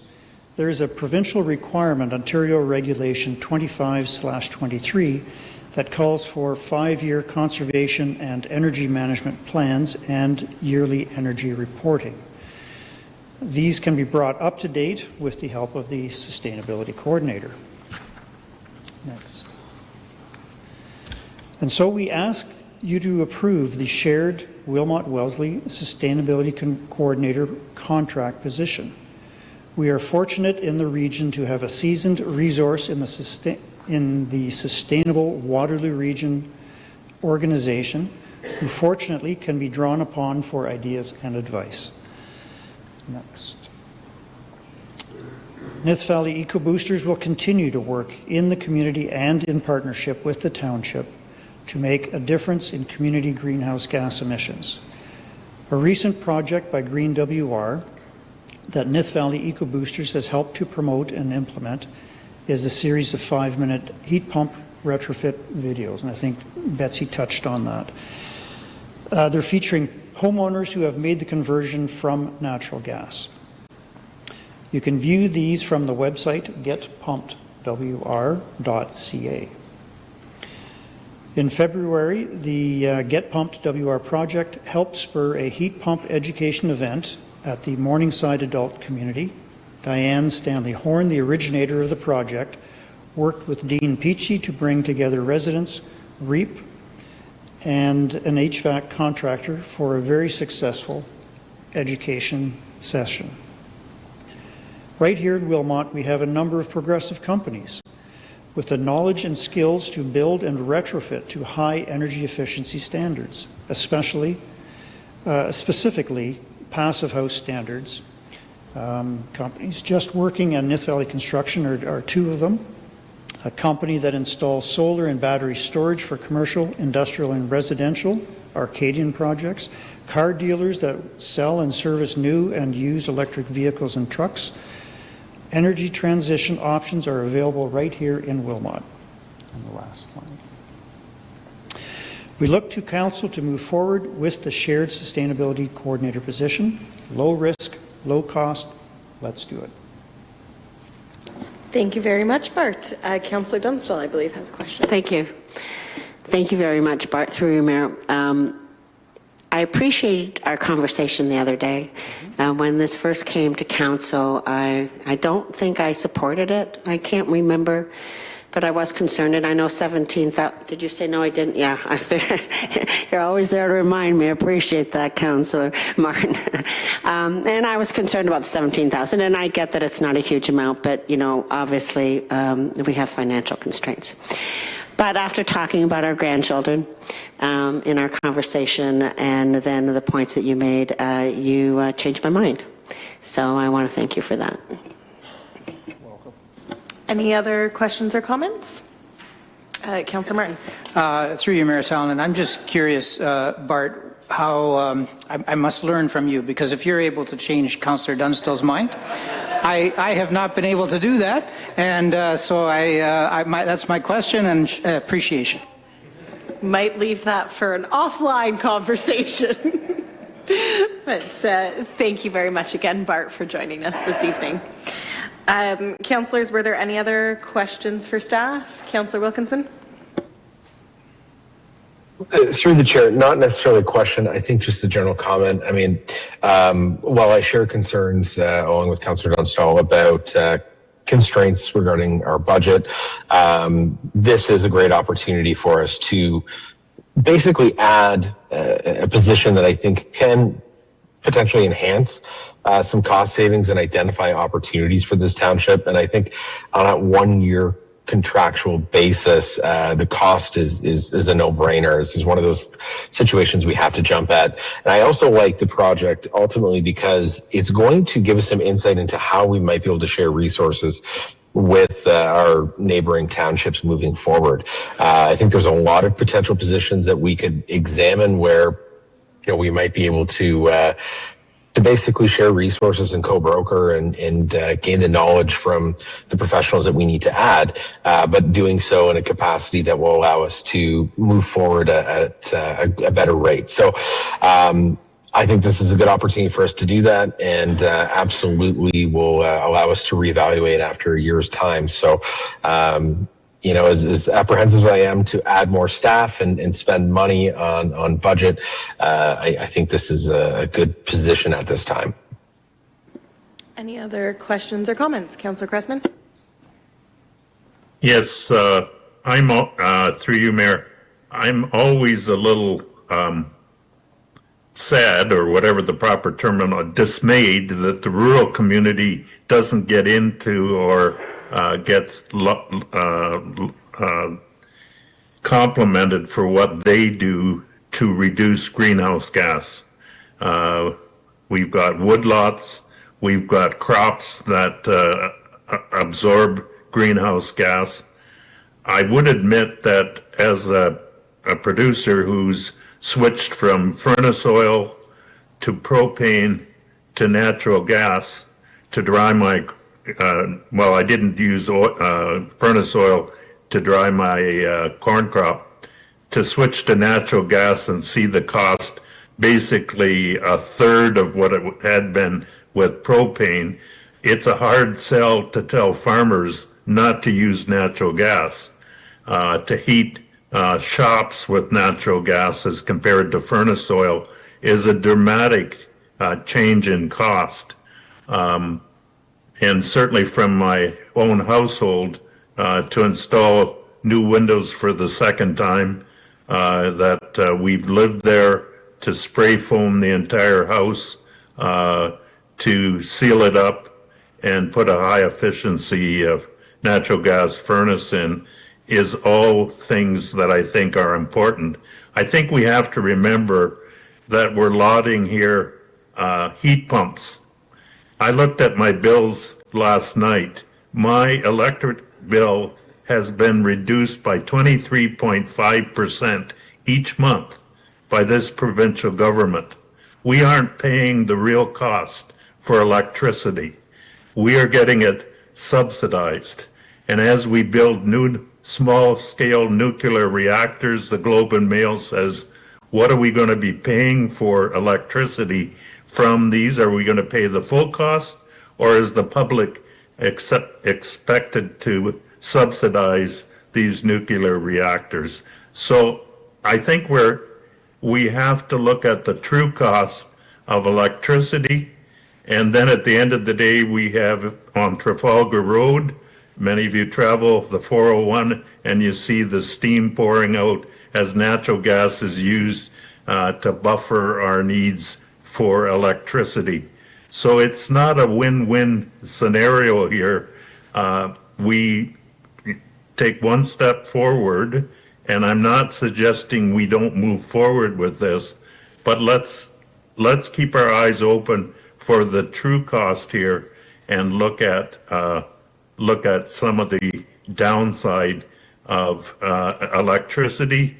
I think the current government was elected on the backs of seeing electricity rates go extremely high with the previous provincial government that was booted out because of, in my humble opinion, because of electricity rates that went up too quickly.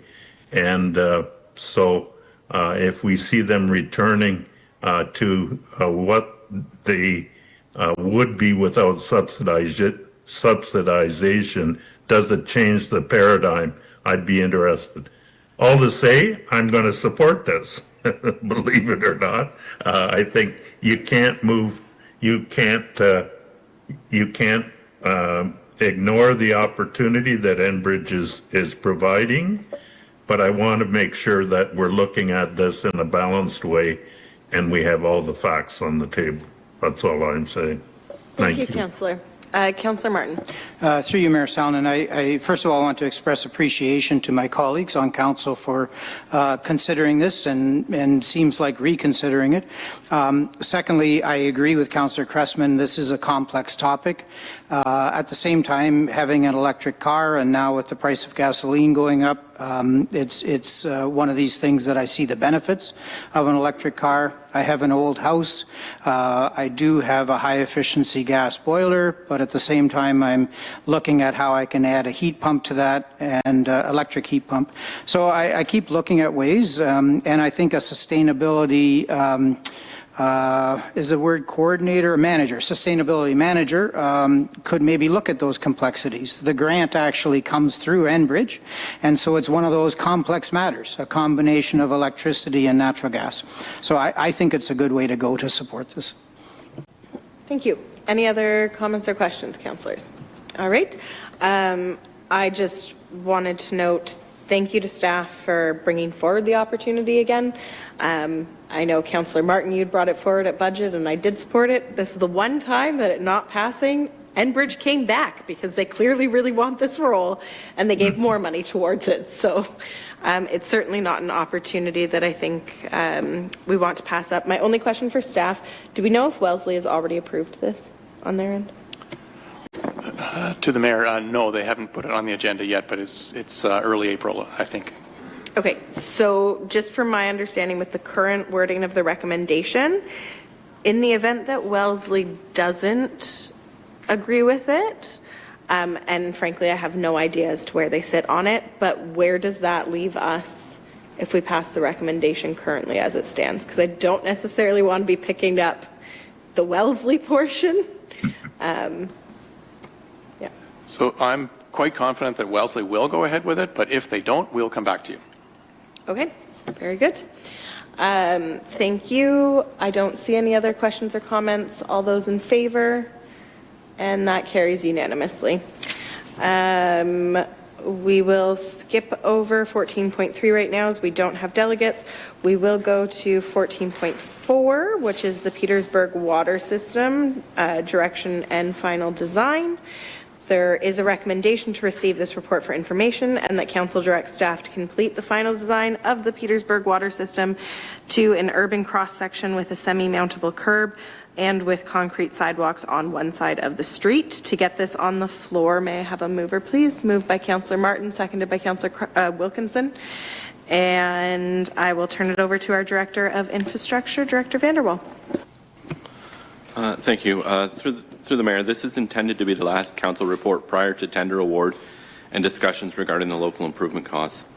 As per this report, staff are looking to council to approve the direction for the final design.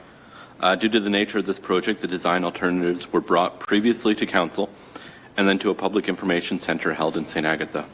Respondents at the Public Information Center indicated a desire for an urban cross-section with semi-mountable curb. Respondents also indicated a desire for no sidewalk. However, due to the requirements of the Accessibility for Ontarians with Disabilities Act and our recent sidewalk policy, we are still recommending sidewalk installation. Part 4 of the Act states that the Act applies to newly constructed or redeveloped areas, and this requires an exterior path of travel of 1,500 millimeters per section 80.23. I look forward to questions. Thank you. Thank you. Councillors, are there any questions before our delegate on this item? Councillor Wilkinson? Through the chair, on second thought, I'll wait for the delegation, and then it's more of a comment, really. Okay, very good. Any other questions before the delegation? Okay, seeing none, I will invite up our delegate this evening on this topic, and that is Philip Welland. Thank you very much, Philip, for joining us this evening, and you will have 7 minutes. Thank you. Good evening, everyone. Thanks for having me back again at this meeting. I appreciate that this does not have the same gravitas for you guys as the overall growth plan for the region. Oh, sorry, for the township and the issues with the region looking to take water from our aquifers and all these things. But for us residents, it is a big issue. We were hit in 2024 with the big news that we'd be having to spend upwards of close to $60,000 to replace the water mains. That number's come down, thankfully, through the hard work of township staff, which is appreciated. I also appreciate that this has been foisted upon you, so that is, acknowledged. I sent an email, and I think it's in the agenda anyway, so those points I'm not going to rehash. I did have a conversation on the weekend with a neighbor, Herb Brenneman, who's actually sitting back there.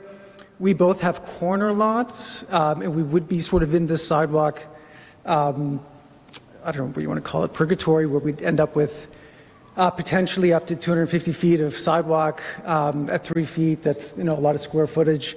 For me, that's probably double at least what I have in driveway, so that adds a lot of work burden. Of course, I'm young, and I can do that stuff, but I'm a busy working person. That's tough for someone like Herb, who manages his driveway. That's one thing, but then, we'll have to look at hiring a snow removal company to help him, maintain that. While there is still liability in your own driveway, it is somewhat different in terms of sidewalks, and especially in terms of bylaw standards. So there are some different considerations there. I wanted to ask one more thing, or just bring that up, I guess. Is the final design proposal actually available? Because the last that I saw was that there was 2 options, and I know the layout urban with the mountable curbs and gutters, I think, is being proposed, but I'm not sure which of those options. And some of the comments in the engineer's report talked about how some modifications were made or were going to be made to avoid mature trees and things like that. These are things that were in my email, but I have not seen a final design, so I don't know how council is going to decide on that tonight. Some of my 7 minutes can be used to answer that question. We don't have to use your 7 minutes to answer that question, so if you have any other questions or comments, you're welcome to continue, Philip, but I will go to the director once you're done. You're good? Okay. Director Vanderwall. Through the mayor, the design as presented at the Public Information Center was still conceptual, showing the options. Through the feedback and through tonight's decision, we will be finalizing that design. When it is finalized, we are not proposing to come back for another Public Information Center. However, it will be all posted on Engage. We do recognize and are looking at where the trees are, all those other considerations that are being mentioned. Okay, good. And then if there are specific impacts, I will also add publicly that Ken has been quite, Mr. Vanderwall, I should say, I guess, has been quite good at responding to our concerns for our property specifically, and probably for others as well. So I don't know. I guess I still have a few minutes. So I will say that I don't know that I know what the AODA, what the implications are in terms of what was said earlier by Mr. Vanderwall. I'm not sure that really is, it's accurate, I'm sure, but there are so many neighborhoods, even within Petersburg. I know they're not getting reworked at this time, but they don't have sidewalks. There's so many in the region, some that have trails at the ends of them that are on cul-de-sacs that don't have sidewalks. I don't know why this needs to be added to residents in terms of work burden or potentially even financial burden, I guess. So I'd just like to say that council should take that into consideration when recommending the design. Thank you. Thank you very much, Philip. Councillors, any questions for our delegate? I did have one question myself, and thank you very much for coming forward and delegating tonight. I know I've asked some of your neighbors. I don't believe I've specifically asked you. Is the main objection to the sidewalk, from your perspective, the winter maintenance standard? So it's having to clear and remove it? It's a number of things. There's we moved to Petersburg almost 12 years ago. It is a nice, quiet neighborhood. It feels fairly rural. I know that has implications with no curbing for the size of the roads falling away and stuff. So that's, it'd be fine to have curbs and stuff. There's an aesthetic there as well. There are, specifically on our property, but other properties, mature trees, and on our property, a hedge in particular that, depending on how it is done, if the final design is on that side of the road, will it impact that in the privacy of your backyard? And certainly winter maintenance is a big one. I'm busy, my wife is busy. It snowed a lot this winter. It takes time before work to do the driveway. Adding essentially another 2 driveways in the morning or after work is a lot. And I'm not saying something for me, I'm 43, I can do it. It's not the end of the world if it comes to pass, but there are a lot of older neighbors that may need to look at hiring people to do it. I mean, even for me, I'll have to probably salt it a bit. My driveway probably wouldn't salt most of the time. To maintain bylaw standards, the sidewalk is a bit different. So now I'm buying salt for this stuff. There's more wear and tear on my snowblower. I mean, there's just lots of things. And like, you know, we're fortunate to live in a nice neighborhood, and it sounds sort of like potentially whiny to say, hey, you know, but like, we're not, like, there's a lot of, I'm a tradesperson, I'm a landscaper, self-employed, my wife's a self-employed carpenter.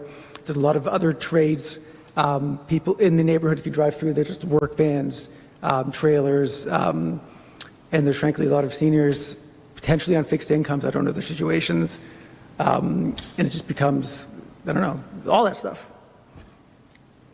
Thank you very much. I don't see any other questions, so thank you again for joining us this evening, Philip.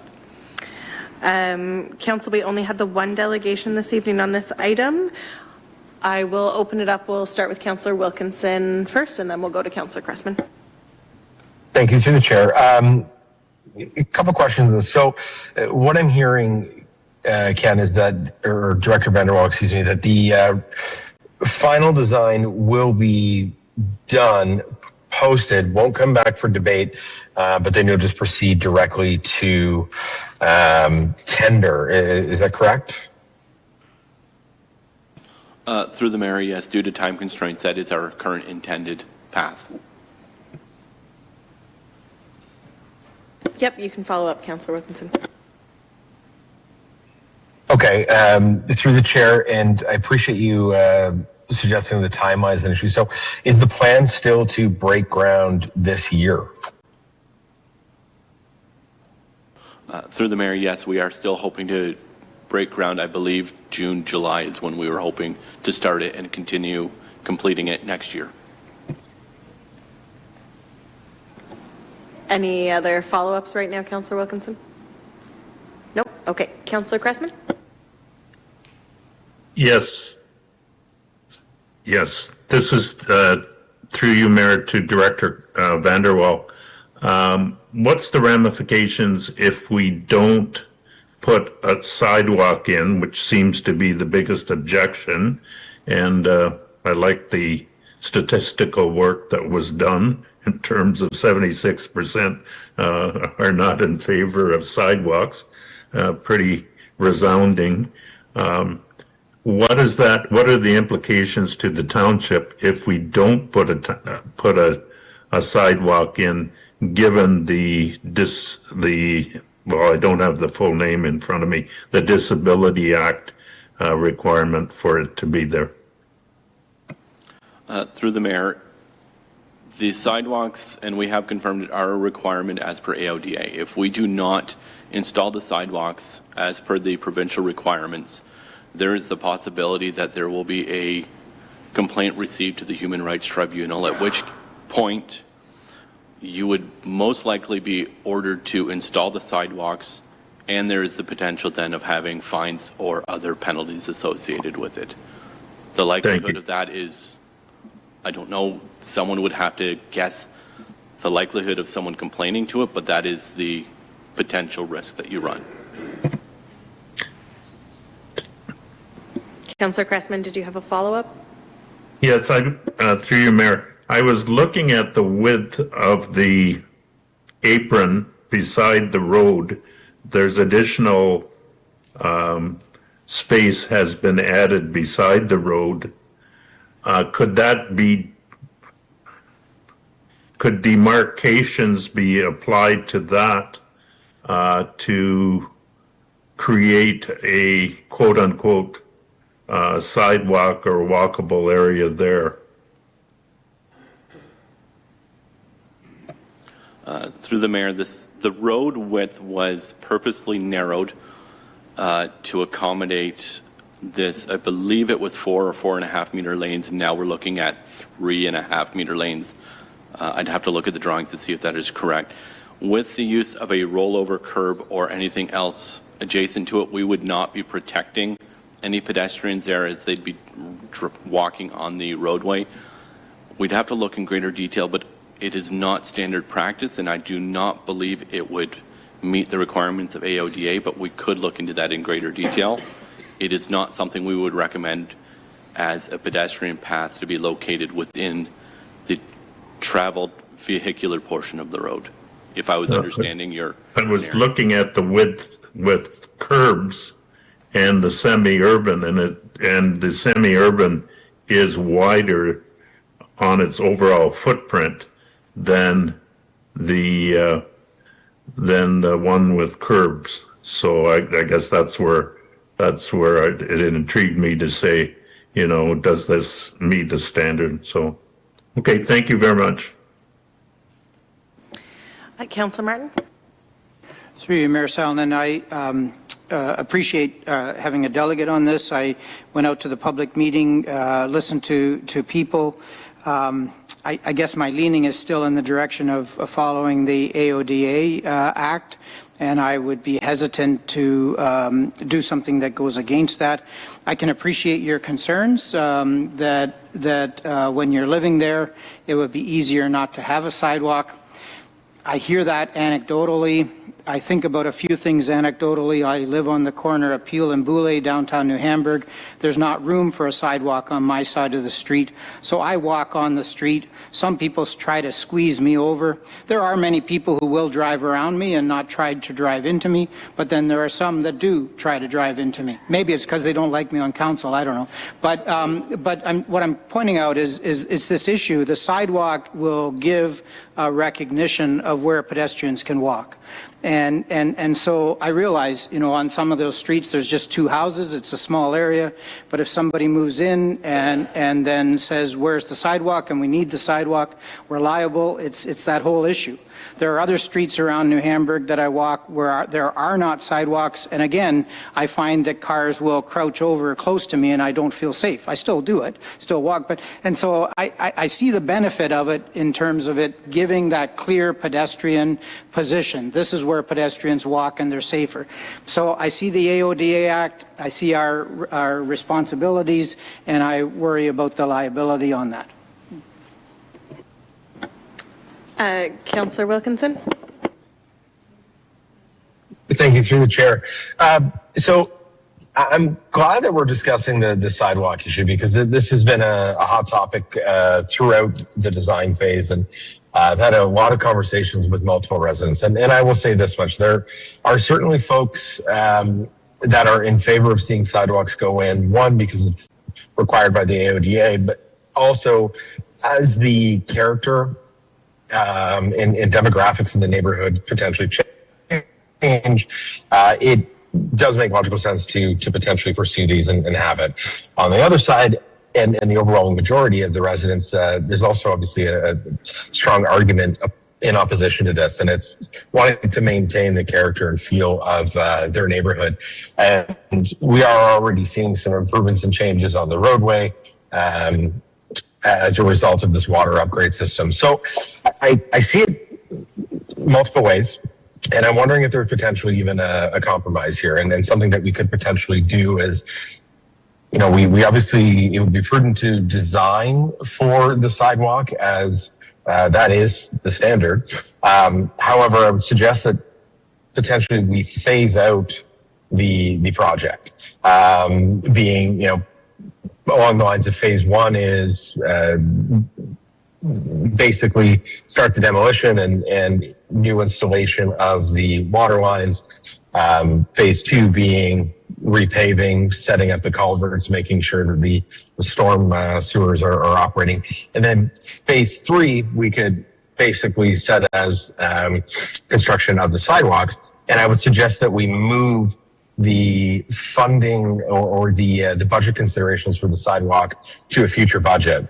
And we can look at that next year, which would satisfy one, the residents who potentially want to look at more opportunity to look at what is required, because I know that there's some disagreement over maybe what is officially mandated, and also gives us more time to sort of chew on that and consider what other options may be available. So, we move on the water system and getting the road taken care of, but then also can future consider some of those the sidewalk options. But ultimately, looking ahead, logically, it would make sense that you do want to see those things go in as the character of the neighborhood changes. So that's food for thought. If anybody's willing to second that or potentially want to explore a motion, I would be willing to put that on the floor. So I'll count that as moved by Councillor Wilkinson, seconded by Councillor Sadhu. Is that correct? Okay, I just wanted to make sure that that's what your hand was for. Did anybody want to speak to then the motion on the floor, just to clarify? So it would be a phased approach, having the sidewalk as a final phase to be financially considered in a future budgetary year. We'll go to Councillor Cressman.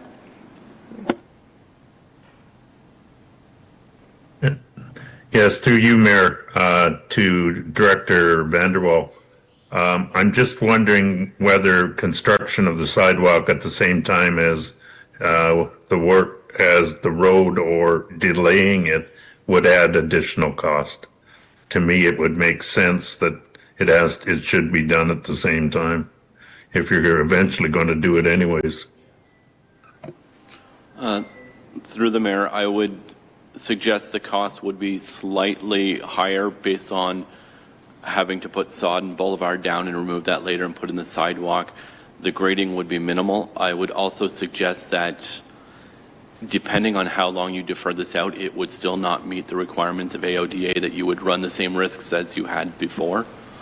That is what we would be recommending still, that the sidewalk be included within the current construction project itself, as that is the requirements of the AODA. Okay, Councillor Martin? Sorry. You no longer have a question? Are there any other questions right now on this? I do have one for staff. So I understand the AODA component. I'm curious, what the trigger threshold is for that. So for example, downtown Hayesville, if we redid that road, would we have to put sidewalks in there, or what is that actual in the legislation kind of tipping point? Not to put you on the spot, I'm just trying to conceptualize and understand, because this is a pretty contained neighborhood with dead ends. Just trying to understand that. Through the mayor to the mayor, the legislation does not explicitly provide that type of distinction. So we've been looking into it in terms of a rural road, if it is being reconstructed. I would argue the AODA still would require something, whether or not it is the same. For downtown Hayesville, with the population, all the other components of it, I would suggest, without having looked into it, unless it meets one of the exceptions in there for a natural heritage, cultural heritage, or completely impractical, then AODA requirements would still occur. There are some exceptions within it, within the AODA, in terms of if it's completely infeasible. In this case, it is feasible, so in Hayesville, I would suggest it's probably also feasible. And to be very clear, if you live in Hayesville, I'm not saying that you're getting sidewalks. I was just trying to use it as a comparative. Thank you. Any other questions or comments right now, councillors? Councillor Wilkinson? Through the chair. I realize we're just discussing the sidewalks, so there will be some other questions that come up. But ultimately, I think what I'm trying to strike a balance on here is that this is, and to your point, you said it yourself, this is a closed, contained neighborhood. Close to 80% of the neighborhood doesn't desire this change. And I think, given the traffic and what we typically see through that neighborhood, it is fairly walkable on the roadways, which is why I'm suggesting that maybe we design and we will look at the options, which will allow us to potentially move this forward in the future. With that said, I mean, I'm also weighing in that, again, we know things will change, and we also know what the AODA requires. So it's just a good conversation to have. I mean, where I stand on this is I think it would be nice to be able to take that wait and see and have further conversations surrounding the neighborhood and see how things play out once the work is actually done. And that's the approach I'm trying to suggest here. So it may cost us a little bit more in the future, but I don't necessarily think it will be substantial if we're mainly discussing the sod, having it ripped out. So that would be the avenue I'm approaching here to try and satisfy all the residents who already have a hard enough time with the fact that they're staring down a pretty big bill just to install the water system. Any other questions or comments on this, councillors? I will just add in my last 2 cents. I agree with you, Chris. You and I both have spoken to a lot of the residents in the area, and this is really a hot button issue. I guess my thing is, I'm open to what you're proposing, so long as it actually comes back for consideration, and I'd say next year for the conversation at least to be sparked again, from the perspective of the build is still going to be happening. And there's some more information that I'm curious about, including possibly if there's potential to not have winter maintenance standards if we were to put in the sidewalks, if that's allowed, what that might look like, or having some, to your point, further conversation. So, but I also don't want to be going against legislation that is designed to make our world more inclusive, because that is also important, but I think it's relevant for the almost 80% of residents who don't want sidewalks. I can't just ignore that, in my opinion, either. So I would be open to what you're saying, Chris. I just want clarity if what you're saying, it would also be included in your amendment, that it would actually be brought back for consideration next year for further information on this discussion to continue. And I think in the time, I would expect that there'd be more discussion with the residents, as well as looking into different things like potentially not having winter maintenance standards on those sidewalks. Councillor Wilkinson? So through the chair, I think the suggested wording here, and maybe the right way to strike a balance, would be that we know this will be a 2-year project. So keeping that in mind, I would suggest that adding the amendment would say, and the construction of the concrete sidewalk be the final phase of the project, and that construction of the final phase be tendered separately with the timing referred to the 2027 capital budget, which would get done. Okay, you just cut out a little bit there, but I'm assuming that you said then it would be the intent for it to come back for council business in the 2027 budget? Yes, through the chair. Sorry, it essentially would be, and that construction of the final phase be tendered separately with the timing referred to the 2027 capital budget. Okay. Councillor Sadhu as the seconder, are you okay with that? Yep, okay. Councillor Cressman? Am I hearing that we're splitting the tender up into 2 separate tenders? I find that if you're going to tender on a job, you're going to get the whole job. If you split it, you're going to have to pay more. I think, to be honest here, I think we're just kicking the can down to a new council to make the decision rather than us being brave enough to make the decision. I don't like making the decision that we put sidewalks in, but to be honest, I think we have no choice. So I will be voting against it because I think the standard demands it. I would certainly be interested that we could potentially turn a blind eye to winter maintenance if that was an option. But again, if it puts us in a liability position, then again we're facing that. But I think anything we do to try to split this into two separate tenders, et cetera, are going to reduce the number of people or the potential for somebody to bid on it as one big tender. So that would be my concern. Okay. Councillor Wilkinson, one more time, and then I think I'll call the vote unless there's anyone who hasn't spoken about it. So through the chair, Councillor Cressman, your point is well taken.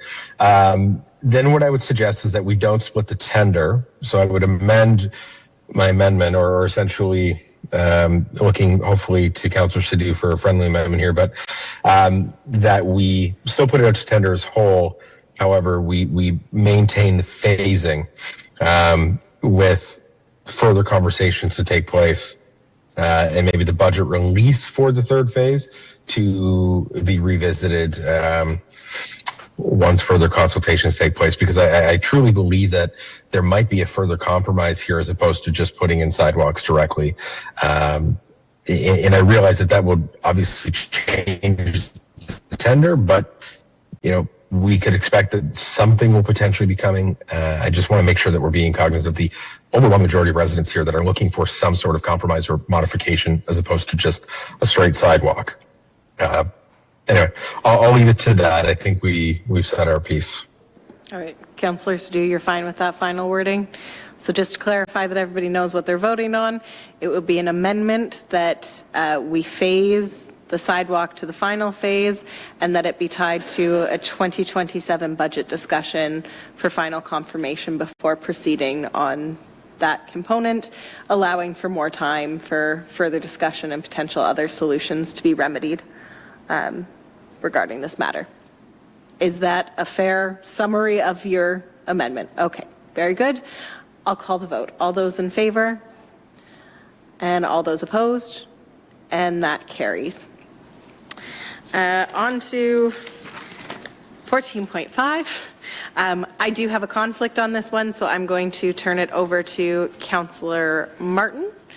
Through the chair, point of order. Just realized, though, that we only approved the amendment and not the final motion as amended, so that is on me.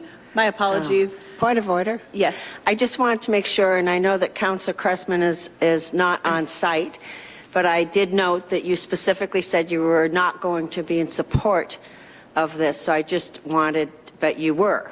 So I just wanted you to be aware that that's how your vote was counted. And I didn't know if you were aware of that. So Councillor Cressman, I guess it's clarification because there is a lag on the Zoom. Were you in favor of that amendment?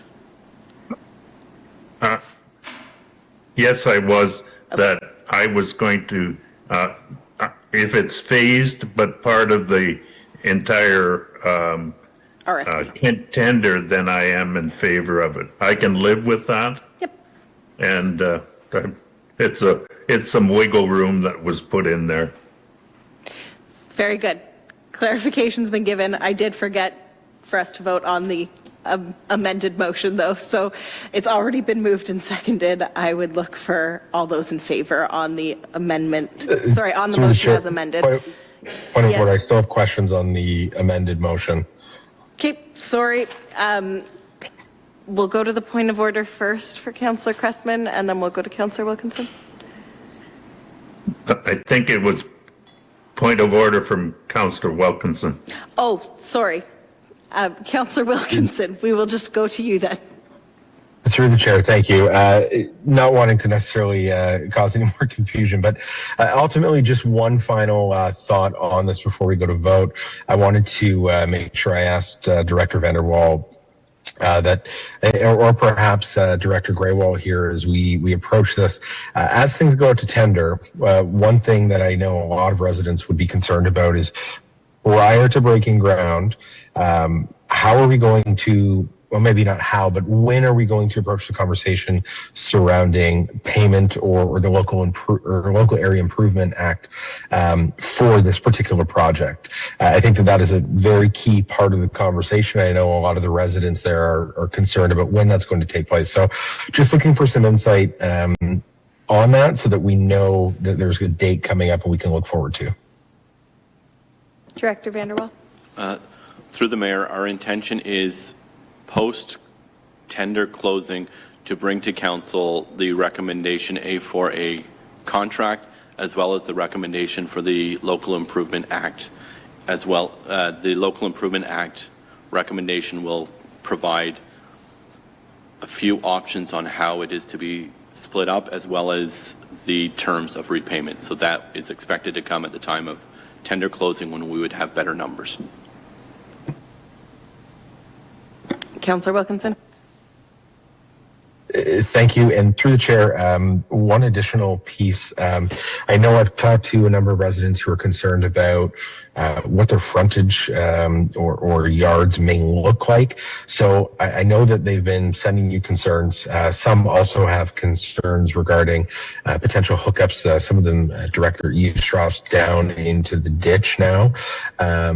So I know that there are ongoing conversations with your office regarding, making those connections or maintaining them, and potentially preserving some of the yard work that has already been put in place. So just for their sake, to have it on public record, are you still working with them to try and appease some of those concerns?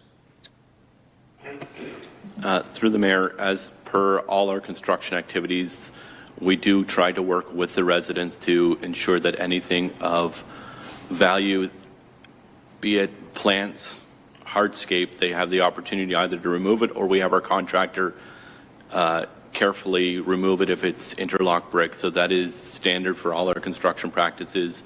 We will continue to work with the residents to minimize impacts where feasible. Okay. Any other questions or comments on the motion as amended? Seeing none, all those in favor? All those opposed? And that carries. Now on to 14.5. I have a conflict, so I will be turning it over to Councillor Martin. Thank you, Mayor Salonen. So I will now read the recommendation that report IS 2026-04 Traffic and Parking Bylaw Amendment be received for information, and that Council directs staff to present a bylaw to amend Bylaw 2016-52 Traffic and Parking Bylaw for Council's consideration. Now, just to clarify for everyone, I'm not asking for a mover and seconder right at this moment, because of the possibility that we could move and second something a little bit later, and so it'll be easier if we don't have a mover and seconder. But I will ask Director of Infrastructure, Ken Vanderwell, to present the report. Thank you, through the chair. At the recent Committee of the Whole, the Traffic and Parking Bylaw was presented. At this meeting, Council noted a discrepancy regarding the McFadden no parking. As such, the bylaw was revised, removing McFadden Street to allow for prompt attention to Bridge and Petitcombe and the other changes within the bylaw. Staff have provided an update on the request for McFadden Street. As such, we are looking to pass a bylaw per the latest committee meeting, excluding McFadden. The changes for McFadden can either be brought back to Council in 2026 at your time frame, or can be incorporated in the 2027 revisions to the Traffic and Parking Bylaw.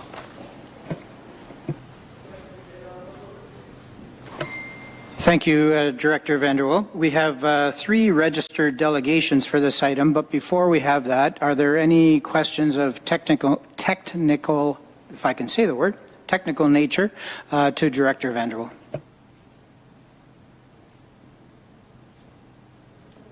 Seeing none, then let's move to the 3 registered delegates. I have Dave Emmerich, Nick DeMello, and Penny Collins.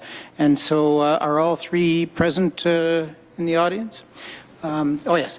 I couldn't see you there. So I guess we'll go in that order, if that's okay. So the first delegate would be Dave Emmerich.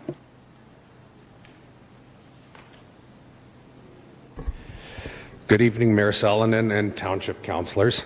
My name is Dave Emmerich, and I have lived at 35 McFadden Street since August of 2005, nearly close to 21 years. I recently found out that there is a plan to restrict parking on the corner of my street, not just on one side, but on both sides of the road. In my opinion, this seems to be an ad hoc solution to a problem that has persisted since I moved in and has become excessive over the years.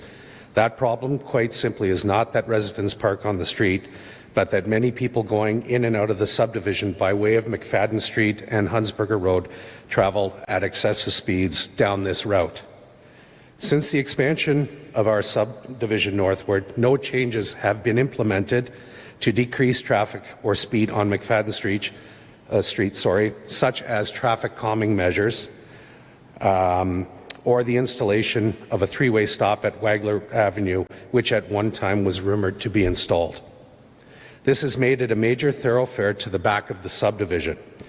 There are currently 3 to 4 distinct paths to get to the back of the subdivision, but this route down McFadden Street or in Hunsberger combined is widely used or chosen because there are no stops along the way. This is a highly likely reason for the high excessive speeds. In addition, to my knowledge, there does not seem to have been any risk assessments or research done to confirm the existence of a problem. No evidence or traffic monitoring, speed analysis, or congestive surveillance has been completed. As stated, I have lived here for 21 years. If there are multiple family Christmas celebrations on the street, yes, parking may occur on both sides. But neighbors have been respectful of each other and have communicated when celebrations were going to occur, and driveways have always been shared. Coupled with the excess amounts of snow that we have had over the last several years, there is that tendency to reduce the width of the roads as well.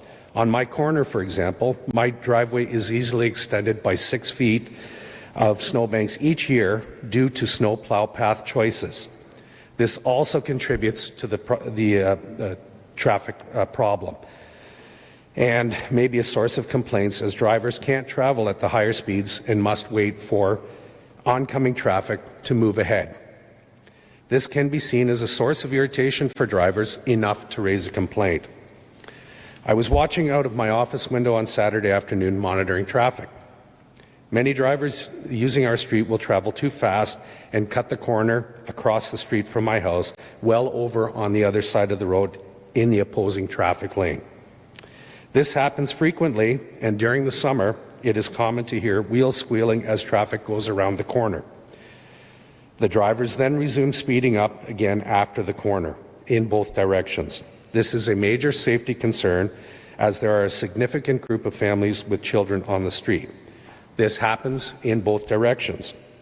As a matter of fact, in November of 2022, my car, which was parked in front of my neighbor's house at 31 McFadden Street, was written off due to a collision with a car traveling too fast around the corner and hitting my parked car.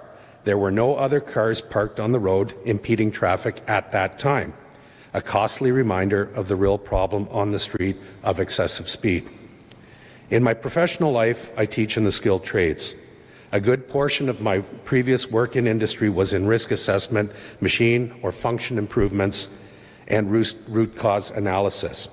As a tradesperson in industry, root cause analysis is important not only to come up with effective solutions to problems or issues, but it also helps to create rationale for problems in the first place.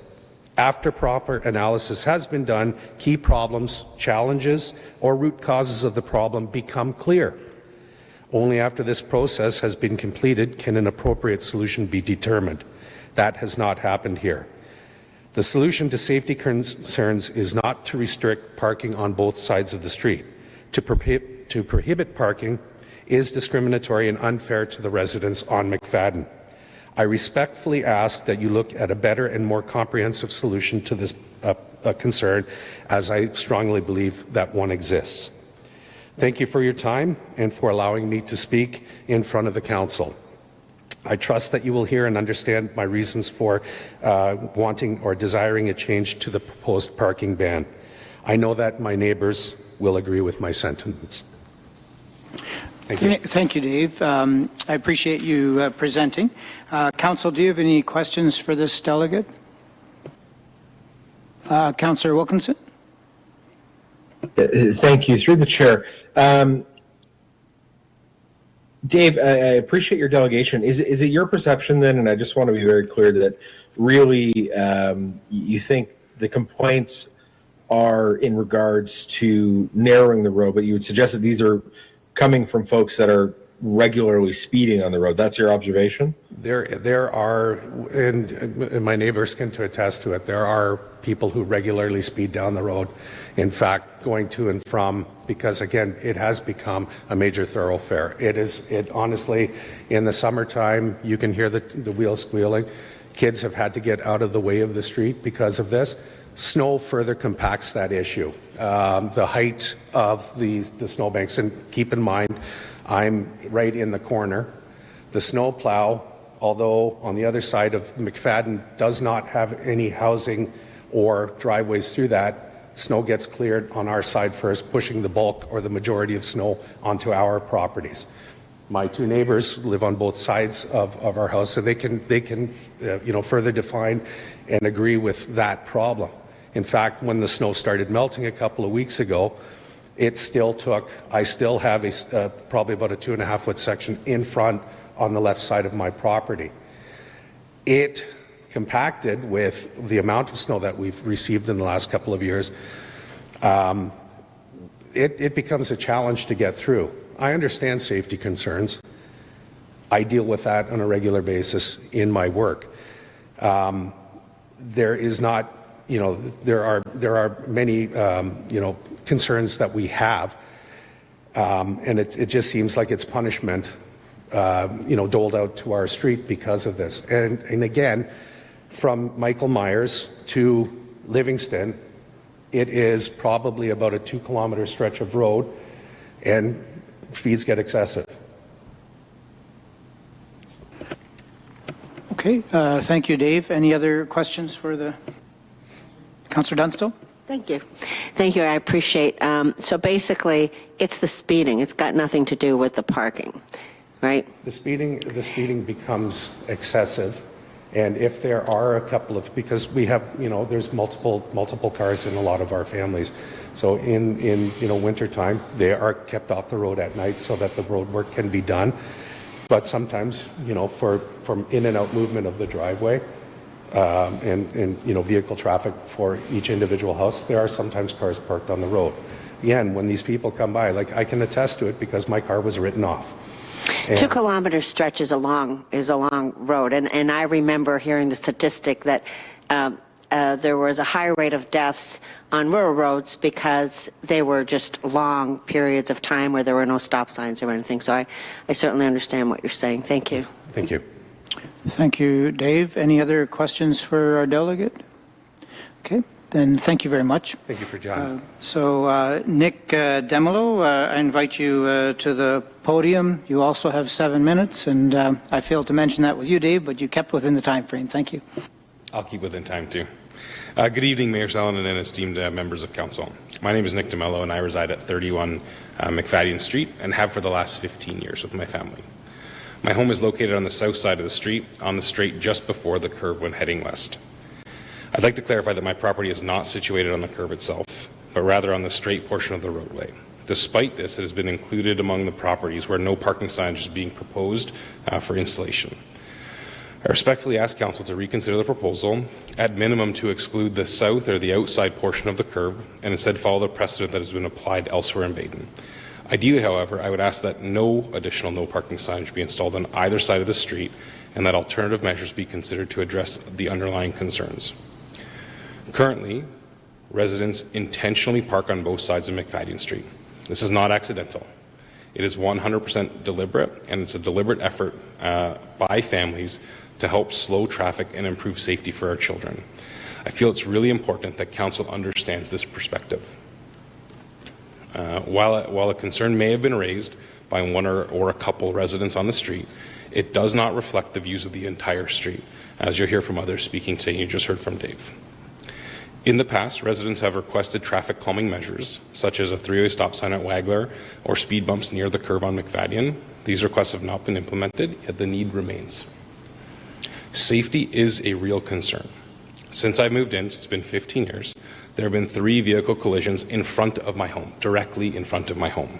One which resulted in a total vehicle loss. You just heard that. That's Dave's. His car was completely written off. Additionally, vehicles mount the curb multiple times, striking my garbage bins or nearly hitting our tree due to excessive speed.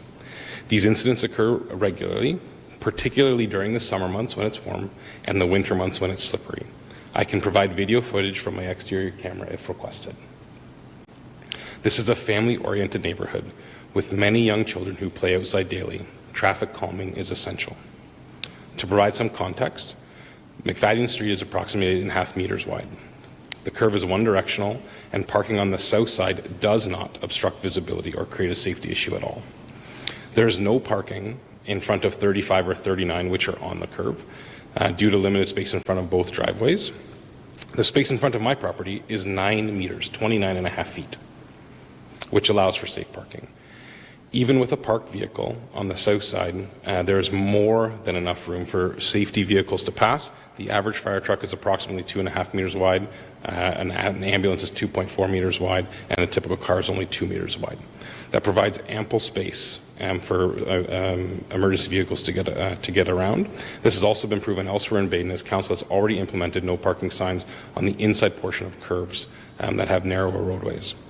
It's also worth noting that visibility around the curve is more impacted by 3 mature municipal trees located on the north side of the street near 28 McFadden. They literally go along the entire curve, and they're mature. In the summertime, it is significantly worse than in the wintertime. I provided photos to the clerk showing sightlines with a vehicle parked in front of my home, as well as views from the neighboring driveway. They clearly demonstrate that parking on the south side of the street does not obstruct visibility or compromise safety at all. In similar areas of Baden where streets are narrower, no parking signage has only been installed on the inside curves, not the outside. This, I believe, established precedent and supports a more balanced approach. Based on these considerations, I respectfully request that Council not approve the proposed no parking signage. Instead, I urge you to consider implementing effective traffic calming measures such as a stop sign at Wagler or speed bumps near or in front of my house. I believe these solutions would more directly address both safety and congestion concerns. Thank you for your time and consideration. Thank you, Nick. Any questions for our delegate? Okay. I have one question myself, because, and I could have asked this of our previous delegate as well. Have you reported through the Waterloo Regional Police? You can file a report where, say, the report of speeding, and request that they come and check that out. And I know we can't guarantee that they'll always come, but has a report been made, and have the police been there? Have they laid charges? Yeah, over the years, multiple times. I believe multiple families have done that. They have not been out. Not that I'm aware of. Yeah. Thank you. Yes. So our next, thank you, Nick. Our next delegate is Penny Collins. I invite you to the podium, and as with previous, you have 7 minutes, and thank you for coming. Good evening, Madam Mayor and councillors. My name is Penny Collins. I live at 39 McFadden Street, and I've lived on the street for 21 years, and I'm opposed to item 14.5. As my neighbors have talked about speed and sightlines and that type of thing, I'm going to go more into the actual reason why this is being done, and it states that it's the visibility for vehicles to exit driveways. So what does that mean to me? What does that come to my mind? And here are a few things that I kind of come up with. So vehicles are parked. So if we do this, then vehicles that are guests and different things are going to be pushed down further towards Wagler and towards Livingston, and that's going to cause more congestion and more sightline issues towards the stop signs that are there. Then I think about, okay, well, everybody's parking on the streets. You have extra guests and all that stuff. We all have to enter and exit our driveways safely. So then I think, okay, sightlines, snowbanks. We had a really bad year for snow. So then I think about, okay, so if the sightline is the issue, we're going to put up the signs, we're going to make sure that it's all clear for sightlines. Are we going to have the township come and clear that out down to the ground? And then because it narrows in, are we going to have them come and clear it all out just on that one bend? But if we do that for this bend, we're going to have to do it for all the bends in Wilmot Township, right? Because they're all curves and they're all having sightline issues. So if we're going to pass this, then I think, okay, well, this is going to set a precedent for the township. we're going to have to look at all of the towns, all the curves on that, and make this so that we can't park on both sides. And then I think about, okay, safety of getting out your driveways. It's the responsibility of the driver. I don't think it's really the responsibility of the township to make it so that it's safer to get out of the driveways that way. If it's everybody in the whole thing, then we need to make no parking at all. Then we can make everybody safe equally. Then I think, okay, I'm reading through and I'm like, okay, is there any documentation, incidents, accidents resulting from coming in and out of the driveway? We've heard about speed of things parked along and all that stuff, but has there been anything documented there? And then I'm like, okay, well, is there any documentation? Because it talks about emergency vehicles and having it narrowed and all that stuff. So is there any documentation reports that have been issued getting emergency vehicles around, garbage trucks around, school buses around, etc.? There's no reports in here of that. Then I want to contest to the speeding of the cars around the bend. Even with the sight lines free and that, they're coming down fast. It's kind of like pulling out of a parking spot. You're like, okay, I'm good to go, and you're backing out. And then all of a sudden you're like, oh my God, where did that guy come from? The speed around that bend, it doesn't matter. They're still going to be there, and it's still going to surprise them. And then I was like, okay, I'm wondering, was the rest of the residents on McFadden Street surveyed to see if they're experiencing the same thing? Because I've been there for 21 years, and I've never had an issue going in and out of my driveway. And so I was like, okay, so that's some of the things that were going through my head. And then I was like, okay, what could possibly be some of the strategies? So then I kind of went down the rabbit hole of the traffic calming policy. There's a lot of good reads in there. So I'm like, okay, well maybe, So maybe personal strategies. Maybe we back into our driveways so that when you're pulling out, the sight line is a little bit easier to see than trying to do backwards like this. And then I was like, okay, slowing down traffic. So the three-way stop that they talked about, maybe that might be something to do to minimize coming around that there and give them more time when they're backing out of the driveways. My husband's favorite, no through traffic sign. Not sure that's going to happen, but that would be less traffic for them and we'd be worried about coming out of there. I know this is the township favorite, is the speed bumps. We all know we don't like those. And then I kind of like this one here. Why don't we leave it as is and then educate all residents in Wilmot Township about street parking safety? So, let's be kind to our neighbors. Let's not block it all up. Let's make sure we leave some spaces. Let's make sure our emergency services vehicles can get through. So I think this is something that I know I'm passionate about my community and safety, and I would love to work with the township and come up with something that's a little bit more better than what we're doing right now and we're talking about tonight. And I think we can totally make going down McFadden Street enjoyable again. So I urge you to pause in making this decision tonight. I think maybe we need more investigation on the speed aspect as well as the sight lines, and maybe see if we can come up with something like that and have more possibilities of better solutions on the table. Thank you. Okay, thank you very much for presenting. Any questions of our delegate? Okay, thank you. So now I turn it over to Council for questions, comments. Councillor Sidhu. Thank you, Acting Chair. I want to thank all three delegates for coming out and taking your evening and spending it with us at this meeting. Ultimately, I respect staff's point of view of saying there could be potentially sightline issues, but peeling it back and looking, I see that the real concern is speed. And one of the unintended consequences of having no parking there and not doing anything else is potentially increasing that speed. Because if there's no vehicles on the road, they can hammer down from Stuckey and Huntsberger, there is a stop sign there now, so it's not quite Michael Myers. The more I look at this, I think it is the unintended consequences of more speed, and I don't like the idea of punishing the homeowners there that have already had accidents on their vehicles simply for just parking on the street. I think a logical solution, and one that I would table a motion for, is on Wagler and Huntsberger, east-west, there's going to be a through street to the new subdivision. So I think if we put a three-way stop there now, it checks off two boxes. A, it forces people to stop, and once, well, they should be stopping at a stop sign, but once at a complete stop, they have the option of making a left turn onto Wagler or, coming down south, ultimately deterring people from going through McFadden.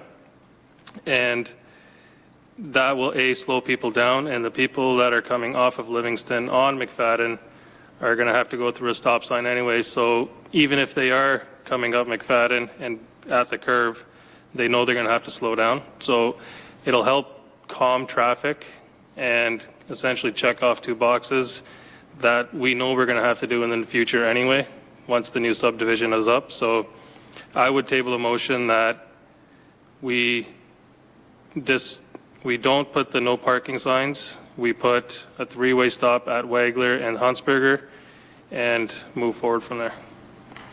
Okay, thank you, Councillor Sadhu. So you're tabling a motion that we do, can you just say it again, or maybe Clerk Jagger, do you have the wording that you wanted to,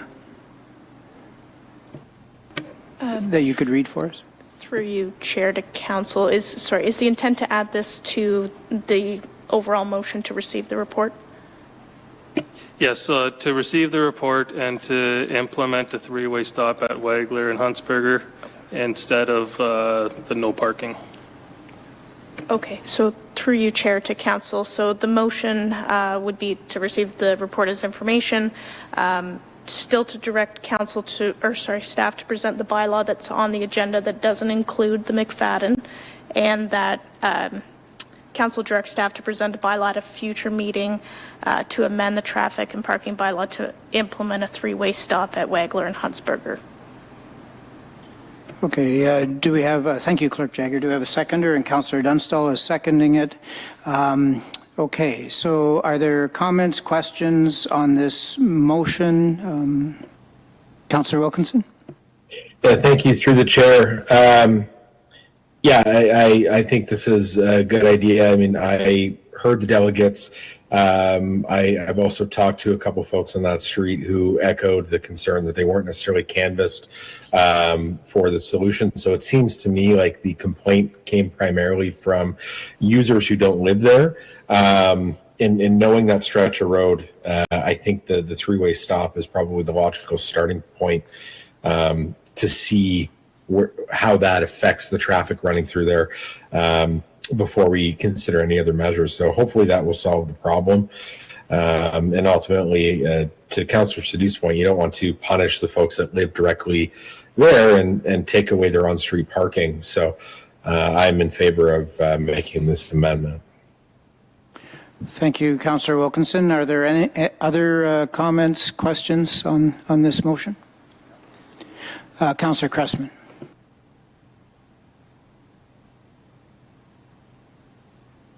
Would it be cleaner just to accept this report omitting this section and handle a separate motion regarding the three-way stop? So thank you, Councillor Cressman. My question then would be to Clerk Jagger. If we were going to take what Councillor Cressman is suggesting, we would have to turn down this motion, or? Through you, Chair, there is a seconder for this motion currently, so it's on the floor. So, you're dealing with the motion in front of you, so it would require either to be pulled back or a motion to amend to remove that clause. Councillor Cressman, did that answer your question? Yeah, I think we're doing two different things here, and the final motion is different. So I would say the appropriate motion is a motion to amend, to remove this, and then have a separate motion added. But I don't know if we're twisting ourselves in knots on this one. So then it's my understanding, Councillor Cressman, we would have to turn down this motion if we were going to do that. Unless Clerk Jagger, are you? Sorry, through you, Chair. We can do a request to split the motion to deal with it in two separate parts. And if they're two distinct clauses of separate matters, they can be dealt with separately. Okay, thank you for that clarification, Clerk Jagger. CAO Wilmer? Thank you. Although we heard from the delegations and their primary concern is speeding, let's not forget that the essence of this report is about the passage of emergency vehicles around that bend. If we continue to allow parking on both sides, it compromises the ability of emergency vehicles to pass through. That's really something we need to pay attention to. And thank you for that, CAO Wilmer. That was one of my questions. I was just waiting to the end as well, because I have a question then for you, Director Vanderwall, but I think I saw your hand up. Is that correct? Or Through the chair, we did do speed data collection in September of 2025, at which point 2,668 vehicles were measured. I believe it was over a week. I didn't get the data of that. The 85th percentile speed was 38. We did have a max speed of 74, and then the next two down were 61 kilometers per hour. So there are some vehicles. Now, we don't dispute that on-street parking is a traffic calming measure. I do want to caution that three-way stops are not a traffic calming measure. But again, the purpose of this motion or this recommendation is primarily if there is parking on both sides that emergency vehicles cannot, or it was evaluated they would have a challenge for them to go through. Speeding, when it was measured and it came through the traffic calming portal as was indicated at the time, and we have no objection doing it again, but at the time speed was not determined to be a concern in this area. Thank you, Director Vanderwall. And so that would be one of my concerns is that the recommendation has come forward because of emergency vehicles, and we don't want to disrupt that in any way. Councillor Dunstall? Thank you. Through you, Acting Chair. What is that information that we've received from the emergency departments? What is that information? Through the chair, we did not canvass the emergency department. We looked at the requirements under the Highway Traffic Act and TAC when there's vehicles on both sides, and then we look at so all of this was done through our staff looking at it from a technical lens, again, which is why we did not canvass the neighborhood. This was not based on the traffic calming to look at whether or not it was a speeding issue. It was due to concerns regarding vehicles passing through, large vehicles passing through that area. Let's follow up. So we have not had the police department, the fire department, I would think probably fire department or ambulance weigh in on this. So there's not been any complaint, I guess. So my question is, why haven't we done that then? If we're going to sit here and say this, then why have not we contacted them and said, hey, is this an issue for you? Is this a problem for you? Through the chair, there was a complaint. It was not from our emergency services. We evaluated the site at that time with the design information that we have to see which theoretical vehicles can move through the area, and determined that there is a issue moving those vehicles through. If council would like, we can have a further discussion with our emergency services to see whether or not they have concerns down this area. And again, I would reiterate at this point, based on the committee's recommendation, McFadden was removed from what we are looking for the bylaw, so we have no objection taking all this back and reviewing in greater detail if that is council's desire. Okay, thank you, Director Vanderwall. I see Councillor Sadhu and then Councillor Wilkinson. Thank you. Just in my communications with the residents, in the 21 years, there's never been an issue with emergency vehicles getting through. This seems to me almost like a hypothetical of, well, if they're both parked there, could they get through? Without any data of any issues occurring, I don't know if that really holds weight. Also, to the point of speed, I would personally listen to the residents more who live there and are there 24/7, not data collected over a 2 or 3 day span where potentially people know there's a data collection happening. But I'm a firm believer in the eye test. the residents who live there, who have been there for 20-some years, who can attest to excessive speeds. 2 vehicles being struck on a corner is a lot for a municipal road. That doesn't happen very often. So I still stand firm with my original motion of a 3-way stop, although by the technical standards, it might not define traffic calming, but I think the consequences of having a 3-way stop will slow people down. Okay, thank you, Councillor Sadhu. Councillor Wilkinson? Thank you, through the chair. I think both Councillor Dunstall and Councillor Sadhu have raised some good points. First and foremost, we did not receive a complaint directly from the emergency vehicles. And I know that this conversation came up. I did chat with a couple of residents who reached out on this stretch, and they shared that there had been opportunities where those vehicles were able to pass. And I would even go further back to what our delegate was talking about, Ms. Collins, suggesting that, if we look at the narrowing there, I can think of probably multiple bends and multiple roads across the township that now need to probably have this potential bylaw or remedy applied to it. So I think that would be a slippery slope. With all that said, I think what we've learned here tonight, at least from the delegates and the conversations that have happened, is that this is, in essence, a speeding problem, and the folks that live there. And I know for a fact that actually there was a suggestion that had come forward probably within the last 18 months. I think, I don't know the exact date, but someone has suggested speed bumps, and not just on McFadden, but also Livingston, because there was a dog that was hit, and a variety of other issues.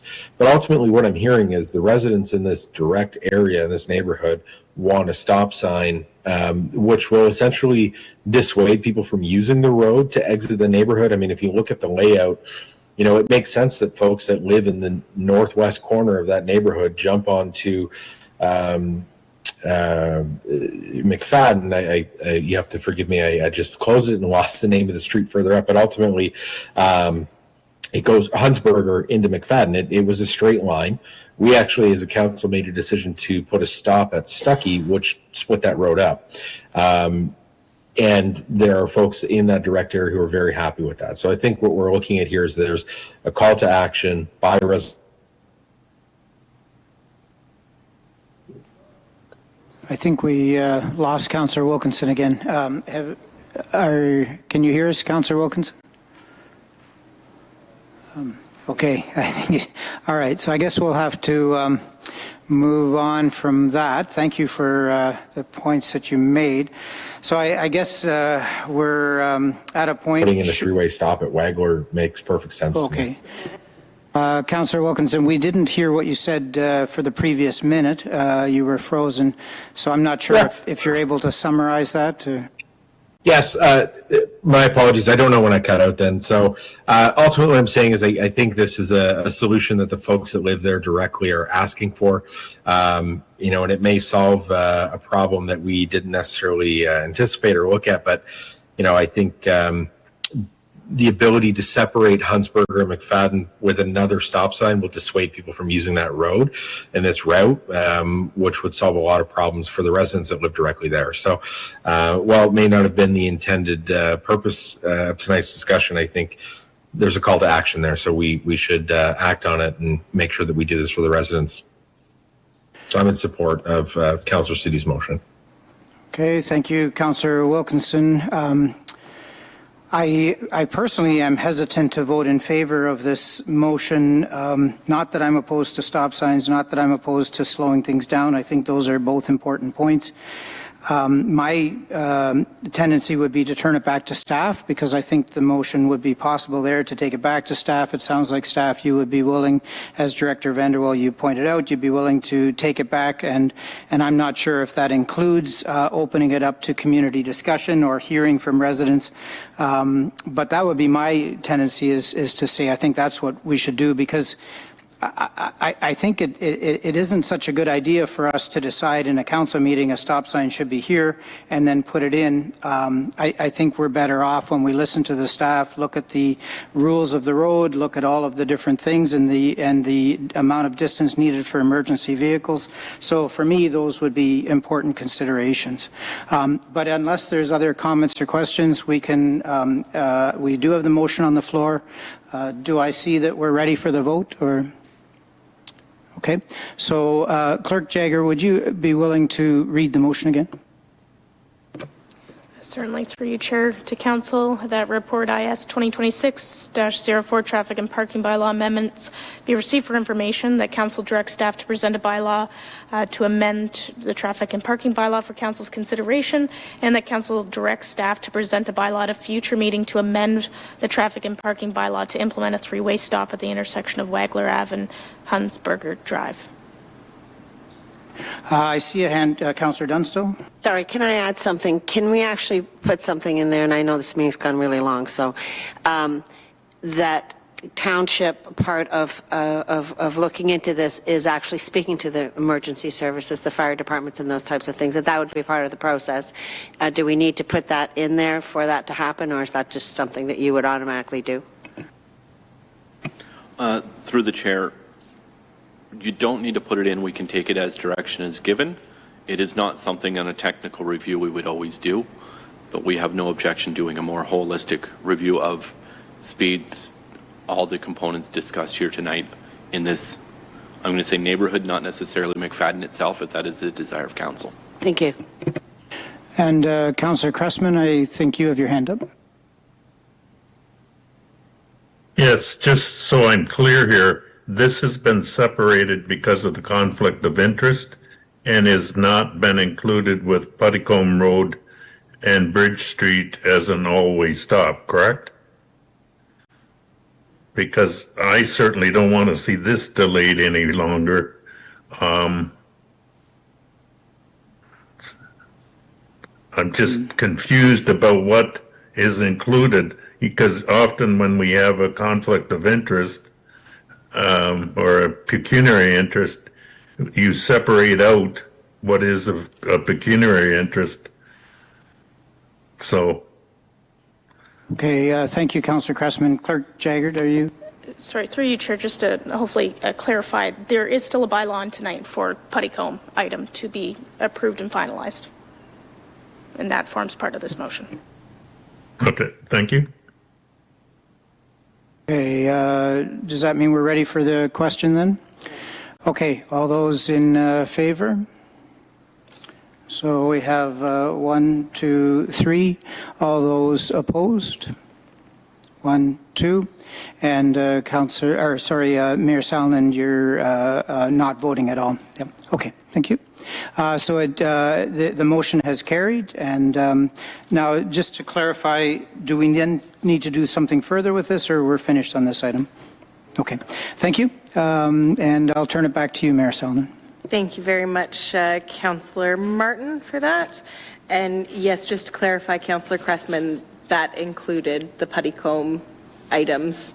That's how the motion came out in the end. What was proposed included the Puttycombe. So again, at the bylaw, so that won't be delayed so long as you guys approve the bylaw tonight on that matter. So thank you to everybody who stuck around to delegate tonight. I appreciate it's a particularly lengthy meeting that we have had, but really appreciate everyone who's come out to delegate on multiple items. And thank you very much, Councillor Martin, for chairing that portion. Now we are going to go back in our agenda to the items that we skipped over, and we will start with 14.1. This is the 2026 work plan to be received for information, and that the proposed work plan as attached be endorsed. I will look for a mover and a seconder for that, please. Moved by Councillor Cressman, seconded by Councillor Wilkinson, and I will turn it over to CAO Wilmer. Thank you, Mayor Salonen. Nothing further to add, just we're here to answer any questions. To that, are there any questions on this? Councillor Cressman.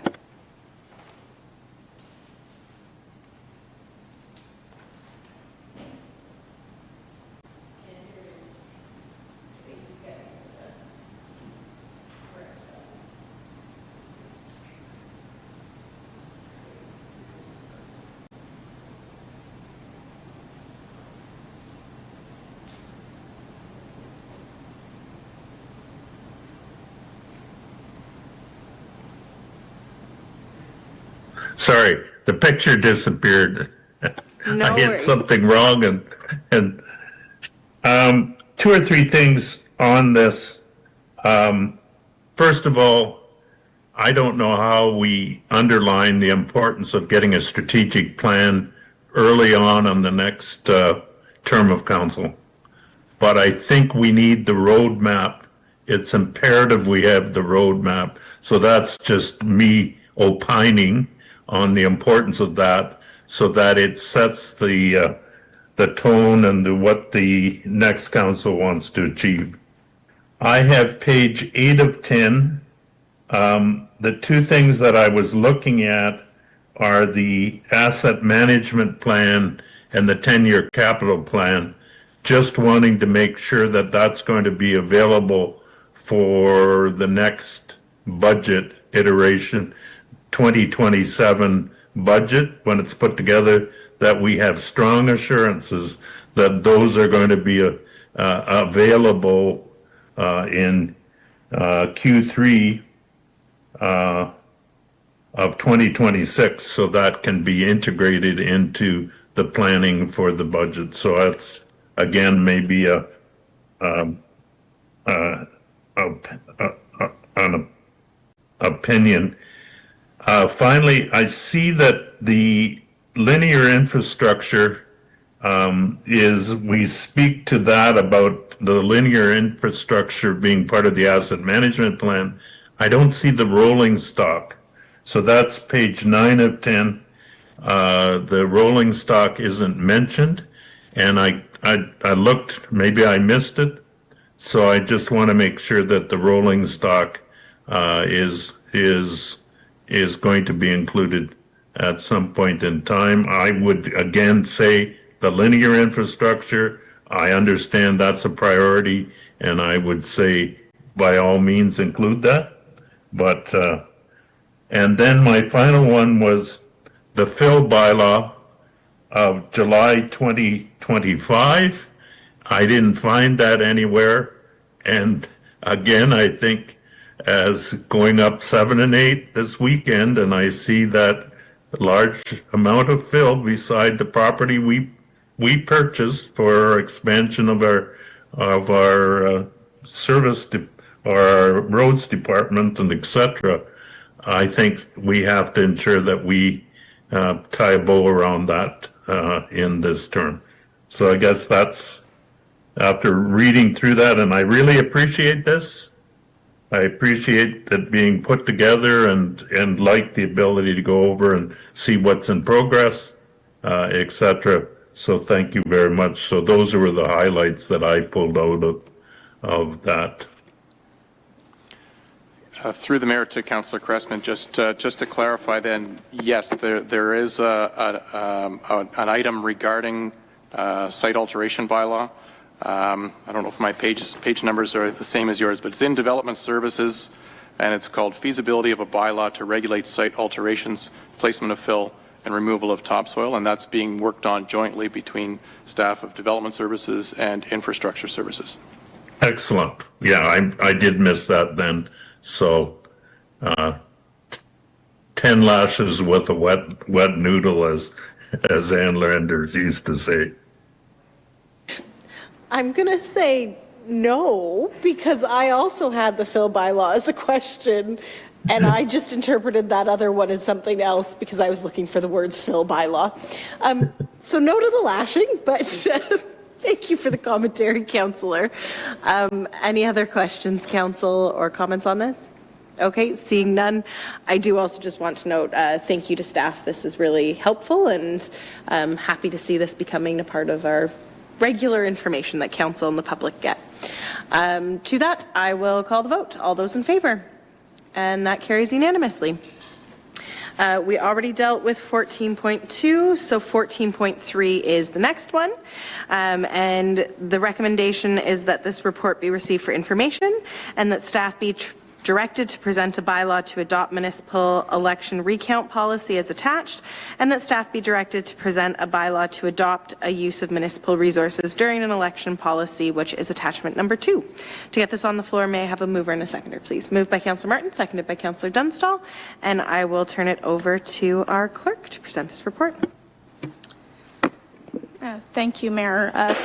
Through you to Council, staff are continuing to undertake the work necessary for the successful administration of the 2026 municipal election. As part of that work, staff did review the Township's recount policy and use of municipal resources policy and identified opportunities to improve clarity in alignment with current practices. So the Municipal Elections Act does allow municipalities to establish a policy outlining the circumstances under which a recount will be held. This is not a requirement. However, the Township does currently have a recount policy last approved in 2022. So the proposed amendment clarifies that a recount will occur when the vote difference is less than the greater of 10 votes or 0.25% of the total votes cast. So this ensures there's always a minimum threshold while also scaling appropriately in larger races in lines with other common municipal practice. The Municipal Elections Act does require municipalities to establish rules and procedures governing the use of municipal resources during an election period. Municipalities are prohibited from making campaign contributions, which include money, goods, or services. The policy provides a clear and consistent framework for how municipal resources may and may not be used during an election period, and now applies to municipal, provincial, and federal elections, as well as registered third parties and those supporting or opposing a question on the ballot.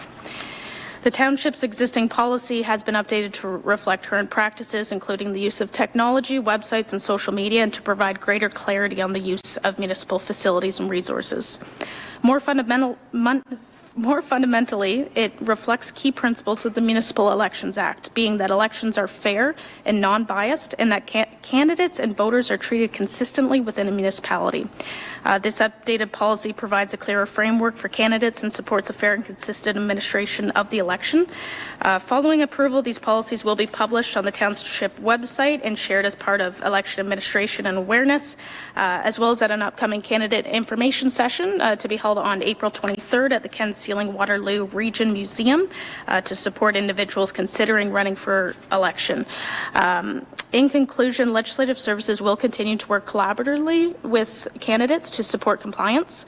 Where information or guidance provided by the clerk would benefit all candidates, it will be shared broadly, typically through publication on the Township website to ensure consistency and fairness. If there are any questions, I'm happy to respond. Thank you very much. Are there any questions, councillors? Councillor Martin?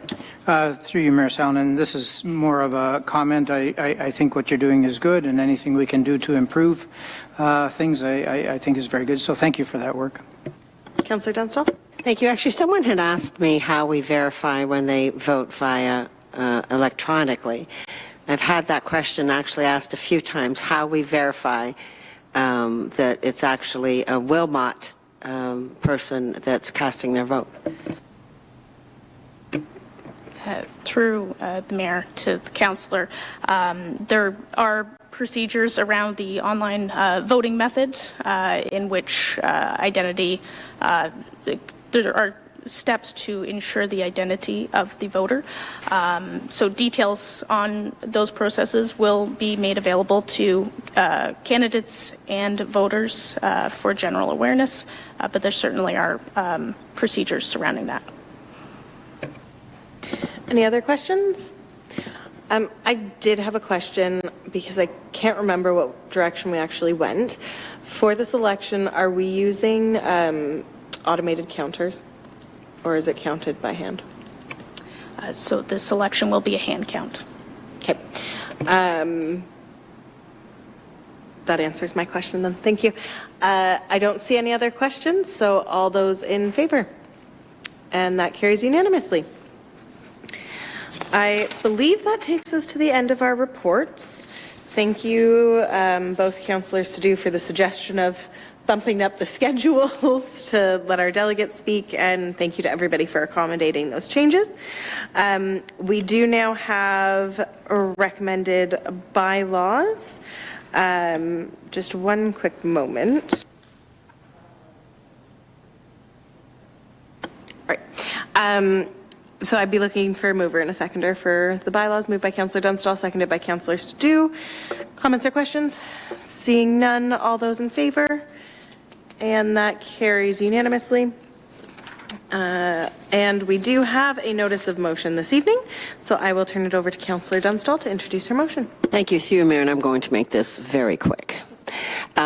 This is an acknowledgement of the report that we received from Director Catania about our community centers and the state that they were currently in and the money that was going to be needed to get them up to where they need to be, and that's with the dollar amount now. What this motion is asking is that we direct staff to go to the public and to ask for their input. I believe that if we're going to be spending over $2 million on facilities that are losing money or just breaking even, the people who are paying for that should have an opportunity to say whether they think it's worth it. We have, I believe, 7 community centers for a township of 22,000 people, which seems a little bit excessive, with 27% in tax increases between the last 2 years for our constituents and almost double that for our businesses. I think that this is something that we need to do, and if we don't do it now, then when? Is there a seconder for this motion? Seconded by Councillor Martin. And I will open it up for discussion. Are there any questions or comments on this? Councillor Wilkinson. Thank you, through the chair. I appreciate the spirit of this motion. However, I think in past conversations, I've said it before, these community centers, a lot of them were built and paid for directly by the members of the communities in which they serve.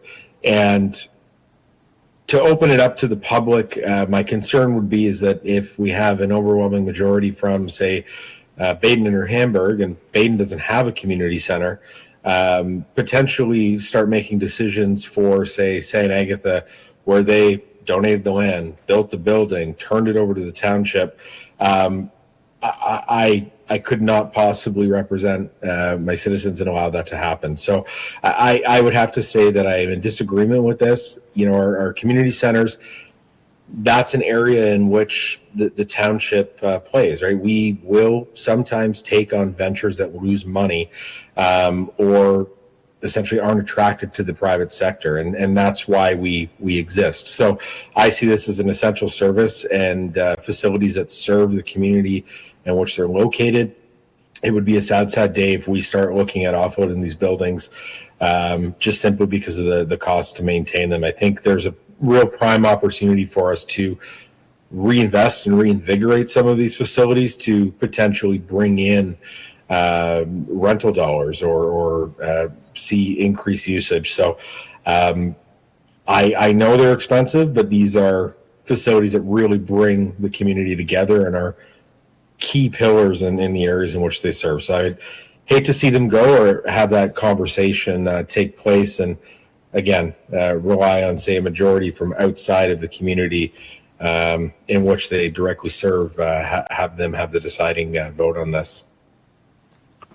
Councillor Cressman.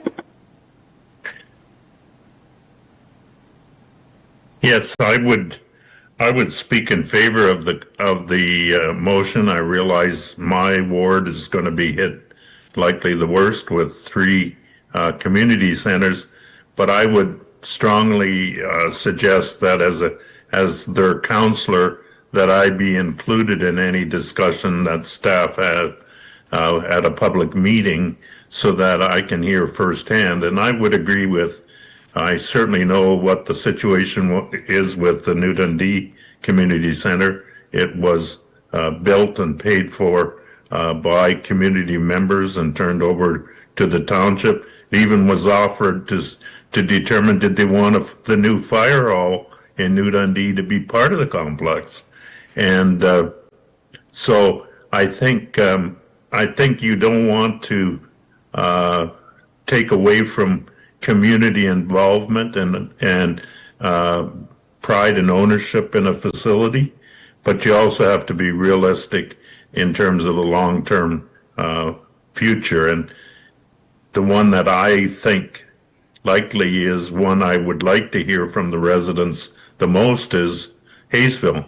I mean, we seem to be picking on Hayesville tonight, but they have a cooperative daycare there, and I'd be interested in, can we provide a home for that cooperative daycare somewhere else? Where's their enrollment of kids coming from?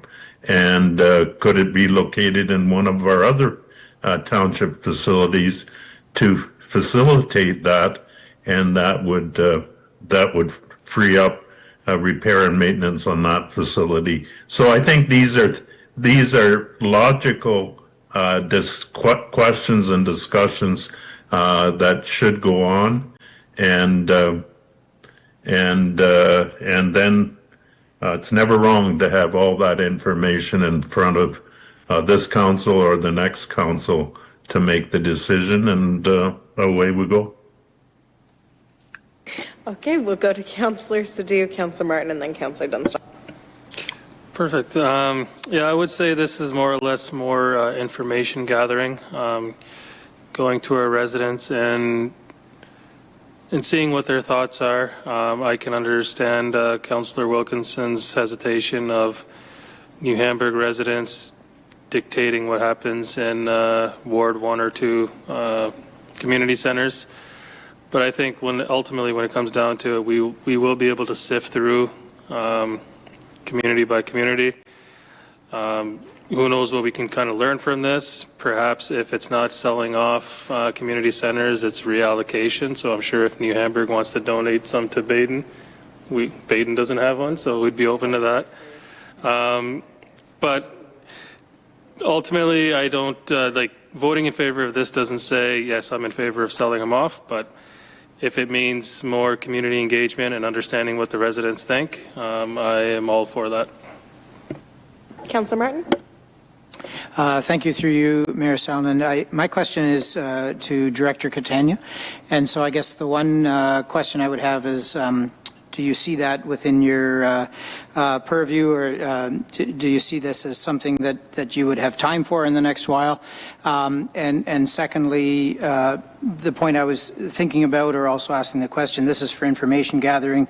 Any final decision would come back to council, and so I wouldn't see it as a certain number of community members deciding, okay, this one we're going to get rid of, and they don't live in that community. So I guess I put my question over to you, Director Catania, if you see yourself being able to work on this.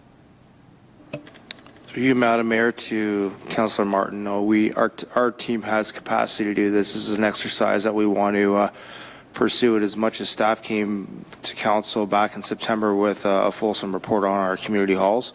I think there's some value in looking at all the different settlements and doing a very deep engagement with the community service clubs that are representative of those settlements, along with the general public there. We have some engagement techniques that we'd like to explore, get that feedback, bring it back to council, and see, and as well, with the report that we did in September, we would look at truing up some of the numbers further with our long-term financial capital that we have for these facilities, but also with our most recent operating numbers from 2025. Councillor Dunstall. Thank you, through you, Mayor. Again, I will echo that this is not making a final decision.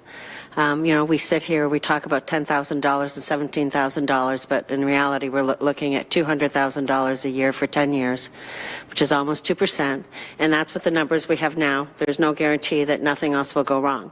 And hey, who knows? Maybe this will reignite communities to start using their community centers. Maybe if they believe that there's a possibility that they might lose it, or maybe if they don't even know about it, I don't know, but maybe it will get them more involved, and however it plays out, it plays out. If they all want to keep it and no one has an issue with paying for it, then great, that's the decision's made. Oh, excuse me. I would ask for this to come back in September, because I know that's usually what your next question is. Thank you. Are there any other questions or comments at this time? I guess I just want to throw out some of my thoughts. I appreciate the spirit and intent of the motion, and I'm all for information gathering. I guess I have a few questions maybe for Director Catania. You kind of already answered one, which was about staff workload. But two, I guess I'm wondering, how is this different than the work that our consultants undertook in the Arts and Culture Master Plan and the Community Services Master Plan, where I know that they were looking at allocations and space needs for projects? I guess I'm just wondering, why is this different? How is this different? And also kind of thinking of community engagement fatigue. I'm not against hearing from the community, but also I appreciate that we've gone out to them a lot for a lot of different things and don't want to get a skewed perspective either just because people don't want to engage. Through you, Madam Mayor, with the two different master plans, with the community services master plans, it was identified about the amount of square footage of indoor facilities per capita, and just taking a look at different options on how to either utilize the space for internal programming or taking a look at potential leases for other groups and trying to maximize that space. And if you can't do that, to maybe take a look at consolidating the potential of, I wouldn't say downsizing, but just maybe removing a couple of those facilities if they're problematic.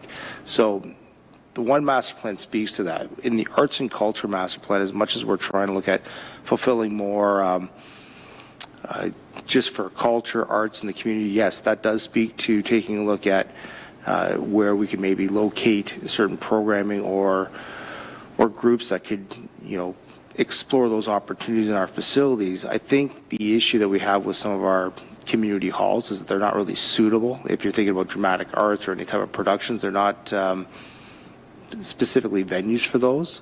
But if you're looking at one-offs, when we look at maybe any type of art tours or just different cultural events or days, those would be more of like one-off events that we would have at those facilities. So not sure if that really answers your question on that aspect, but I know, again, from this notice of motion and what staff have provided in September, I think if anything at this point, it would be really just having that further engagement and truing up the numbers a little bit more to date that was done from September. And from a capacity perspective, we wouldn't really change too much when it comes to the reporting that we've already done. It's now a matter of actually going out to the different settlements, and that would be a lot of that on my time and some of my team. Okay, thank you. Given that answer, I will support it, but I do want to note I personally don't see getting rid of the community centers in the future. I'm more interested at some of the opportunities that Director Catania's team are looking at, like naming rights and reutilization and re-envisioning of spaces. But given that staff seem to want to go down this path as well and have capacity, I am open for a fact-finding mission. So we'll go to Councillor Cressman and then Councillor Dunstall. Yes, just a quick response to Councillor Sadhu. I always viewed the rec center with its community room east of Nafsinger as Baden's jewel. So maybe I've got that totally wrong. I don't know if you've ever tried walking from Baden to this jewel. Point taken. Councillor Dunstall. Thank you. Through you, Mayor. I was just wondering, when does this council become a lame duck? I'll turn it over to the clerk. Through you, Mayor to Council, the lame duck period can happen at two different points, one being after nomination day on August 21st and after voting day, being October 26th. And can you just clarify what actually triggers a lame duck? Because we may not wind up in that. Yeah, through you, Mayor to Council, it's when if less than 75% of the council is returning, then council finds themselves in a restricted acts period, also known as lame duck. Any other questions or comments on this motion? Seeing none, I'll call the vote. All those in favor? All those opposed? And that carries. Councillors, do any of you have announcements this evening? Councillor Martin? Thank you, Mayor Salonen. I appreciate Clerk Jagged. You mentioned that meeting, and I hadn't thought of it ahead of time to get all the details. That was April 23rd, the meeting for candidates, April 23rd at the Ken Sealing Museum. That is correct, yes. Any other announcements, councillors?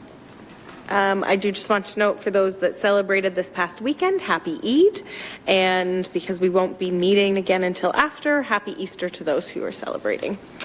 Beyond that, we already dealt with our business arising from close, so I'd look for a mover and a seconder for our confirmatory bylaw. Moved by Councillor Dunstall, seconded by Councillor Martin. All those in favor? That carries unanimously. And Councillor Cressman, do you want to move adjournment? And seconded by Councillor Dunstall. All those in favor. Thank you very much, everyone. Have a great evening.